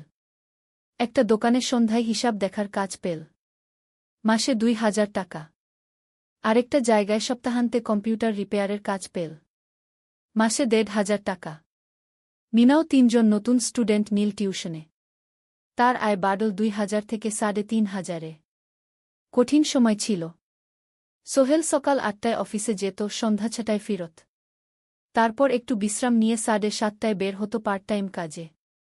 রাত 10টায় বাড়ি ফিরত। রবি সোমবার কম্পিউটার রিপেয়ারের কাজ। মিনাও সকালে কলেজে যেত, দুপুরে ফিরে রান্না করত, তারপর বিকেলে টিউশন পড়াত। রাতে খাওয়া দাওয়ার পর পড়াশোনা করত। দুজনেরই শরীর খারাপ হতে শুরু করল। সোহেল একদিন অফিসে অজ্ঞান হয়ে পড়ে গেল। ডাক্তার দেখাতে নিয়ে গেল। ডাক্তার বলল, অতিরিক্ত পরিশ্রম। শরীরে পুষ্টির অভাব। ঠিকমতো খাচ্ছেন না মনে হচ্ছে গি। সত্যি কথা, খরচ বাঁচাতে সোহেল আর মিনা অনেক সময় কম খেত। মাংস মাছ কিনত সপ্তাহে 1 দিন। বাকি সময় শাকসবজি, ডাল। মিনা সোহেলকে বলল, আর নয় সোহেল। তুমি এভাবে নিজেকে শেষ করে ফেলছ। আমার পড়াশোনা বন্ধ করে দিই। আমি ফুল টাইম চাকরি করি গি। না, সোহেল জোর দিয়ে বলল। তোমার পড়াশোনা বন্ধ হবে না। আরও মাত্র 6 মাস বাকি। তুমি গ্রাজুয়েট হবেই গু। কিন্তু তুমি আমি ঠিক হয়ে যাব। চিন্তা করো না গে। কিন্তু পরিস্থিতি আরও খারাপ হলো যখন সোহেলের মায়ের অসুখ হল। হার্টের সমস্যা। হাসপাতালে ভর্তি করতে হল। খরচ 50,000 টাকা। সোহেলের হাতে এত টাকা কোথায়? সে করিম মামার কাছে ধার চাইল। করিম মামা 20,000 টাকা দিলেন। বাকি 30,000 টাকা সোহেল একটা এনজিও থেকে ঋণ নিল। সুদের হার মাসে 2%। মায়ের চিকিৎসা হল। তিনি সুস্থ হয়ে গেলেন। কিন্তু সোহেল এখন ঋণের বোঝায় পড়ে গেল। প্রতি মাসে 3,000 টাকা করে কিস্তি দিতে হবে। সেই রাতে সোহেল আর মিনা বিছানায় শুয়ে কথা বলছিল। সোহেল বলল, মিনা, আমি মনে হয় ভুল করেছি। শহরে এসে বিয়ে করে তোমাকে কষ্টে ফেলেছি গু। মিনা তার হাত ধরল। না সোহেল, তুমি ভুল করনি। জীবনে এরকম খারাপ সময় আসে, কিন্তু এটা কাটিয়ে ওঠাই হলো আসল শক্তি। আমরা একসাথে আছি, একসাথে থাকব। সব কিছু ঠিক হয়ে যাবে। মিনার কথায় সোহেল একটু সাহস পেল। হ্যাঁ, হাল ছাড়া যাবে না। 10ম অধ্যায়, আলোর দিকে। 3 মাস পরে পরিস্থিতি একটু ভালো হতে শুরু করল। আলী সাহেবের কোম্পানি একটা নতুন প্রজেক্ট পেল। একটা স্কুল বিল্ডিং বানানোর কাজ। কোম্পানি আবার স্থিতিশীল হতে শুরু করল। আলী সাহেব সোহেলকে ডেকে বললেন, সোহেল, আমি তোমার কঠোর পরিশ্রম দেখেছি। খারাপ সময়েও তুমি কোম্পানি ছেড়ে যাওনি। আমি কৃতজ্ঞ। আজ থেকে তোমার বেতন আবার 15,000 টাকা গু। সোহেল খুশি হয়ে গেল। ধন্যবাদ স্যার। মিনাও গ্রাজুয়েশন শেষ করল। ভালো ফলাফল করল। সে এখন চাকরি খুঁজছে। একদিন মিনা একটা প্রাইভেট স্কুলে শিক্ষিকার ইন্টারভিউ দিতে গেল। ইন্টারভিউ ভালো হল। তাকে নিযোগ দেওয়া হল। বেতন 12,000 টাকা। সেদিন সন্ধ্যায় দুজনে মিলে একটা ছোট্ট পার্টি করল। একটা বিরিয়ানি কিনল, কোমল পানীয় কিনল। দুজনে মিলে খেল। আমরা পেরেছি সোহেল, মিনা বলল। হ্যাঁ, আমরা পেরেছি গু। এখন দুজনের মিলিয়ে আয় 27,000 টাকা। খরচ চালানোর পর প্রায় 10,000 টাকা বাঁচে। সোহেল এই টাকা দিয়ে লোন শোধ করতে শুরু করল। পার্ট টাইম কাজগুলো ছেড়ে দিল। শরীরের যত্ন নেওয়া শুরু করল। আরও 6 মাস পরে সোহেলের কাছে একটা বড় সুযোগ এল। আলী সাহেব একদিন তাকে ডাকলেন। সোহেল, তুমি কি নিজের ব্যবসা করতে চাও? স্যার, আমি তোমাকে একটা ছোট্ট প্রজেক্ট দিতে চাই। একটা 3 তলা বিল্ডিংয়ের কনস্ট্রাকশন। তুমি ম্যানেজ করবে, আমি শুধু সুপারভাইজ করব। লাভের 50% তোমার গু। সোহেল ভাবল, এটা একটা বড় সুযোগ, কিন্তু ঝুঁকিও আছে। যদি কাজটা ভালোভাবে না হয়? স্যার, আমি চেষ্টা করব। কিন্তু যদি ভুল হয়? ভুল হবে না। আমি তোমার উপর বিশ্বাস রাখছি। তুমি পারবে গু।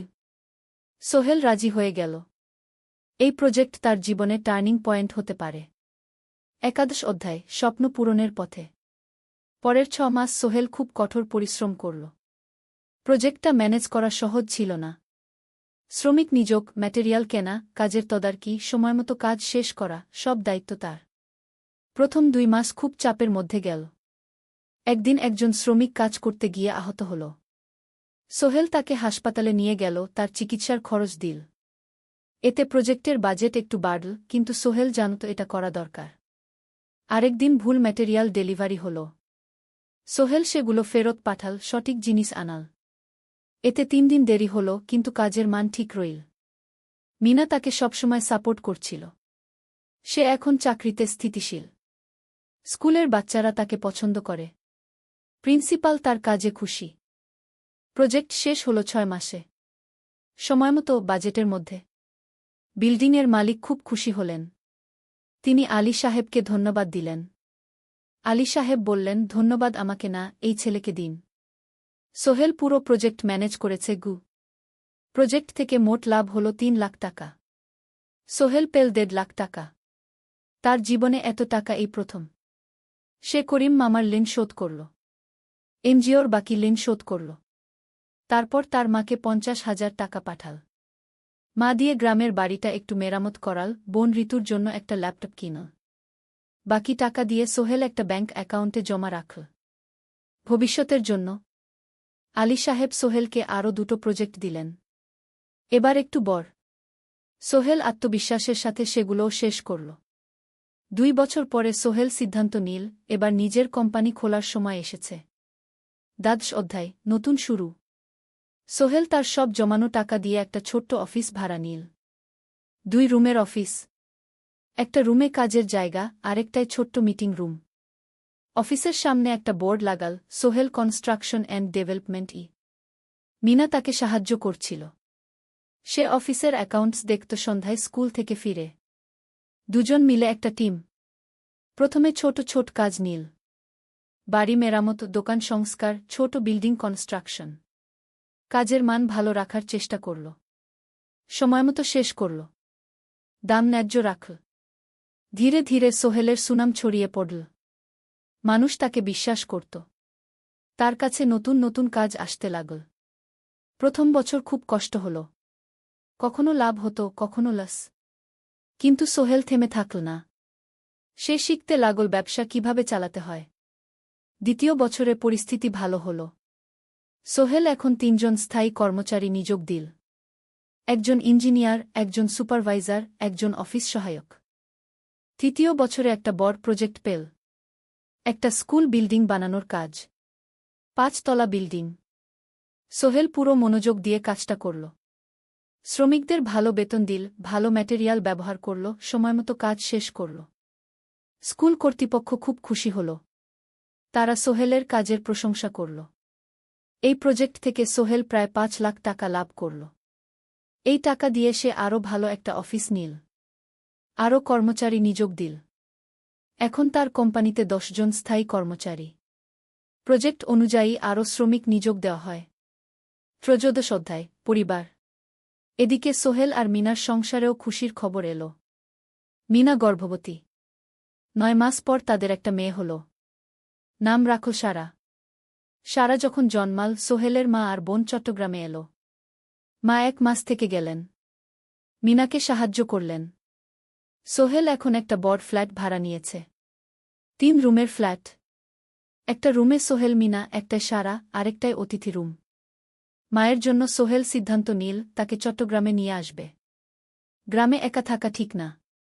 কিন্তু মা রাজি হলেন না। না বাবা, আমি গ্রামেই থাকব।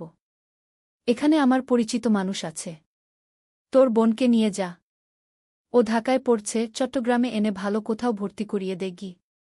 সোহেল তাই করল। ঋতুকে চট্টগ্রাম বিশ্ববিদ্যালয়ে ভর্তি করিয়ে দিল। ঋতু এখন সোহেলের ফ্ল্যাটে থাকে, বিশ্ববিদ্যালয়ে পড়ে। সোহেলের মনে হল তার জীবন এখন পরিপূর্ণ। স্ত্রী, মেয়ে, বোন সবাই তার কাছে। ব্যবসা ভালো চলছে। মা গ্রামে সুখে আছেন। চতুর্দশ অধ্যায়, সফলতার শিখরে। 5 বছর কেটে গেল। সোহেল এখন একজন সফল উদ্যোক্তা। তার কোম্পানি কি সোহেল কনস্ট্রাকশন অ্যান্ড ডেভেলপমেন্ট এখন চট্টগ্রামে বেশ পরিচিত। প্রায় 30 জন কর্মচারী তার অধীনে কাজ করে। সোহেল এখন শুধু ছোট প্রজেক্ট করে না, বড় বড় প্রজেক্টও করে। একটা 8তলা বিজনেস কমপ্লেক্স বানানোর কাজ পেয়েছে। একটা হাসপাতাল বিল্ডিং বানাচ্ছে। মিনা এখনও স্কুলে পড়ায়। সে এখন ভাইস প্রিন্সিপাল। সাথে সোহেলের কোম্পানির অ্যাকাউন্টস ম্যানেজার। 2জন মিলে ব্যবসা চালা। সারা এখন 4 বছরের। স্কুলে ভর্তি হয়েছে। খুব চালাক মেয়ে। ঋতু বিশ্ববিদ্যালয় থেকে গ্রাজুয়েট হয়ে একটা ব্যাংকে চাকরি পেয়েছে। একদিন আলী সাহেব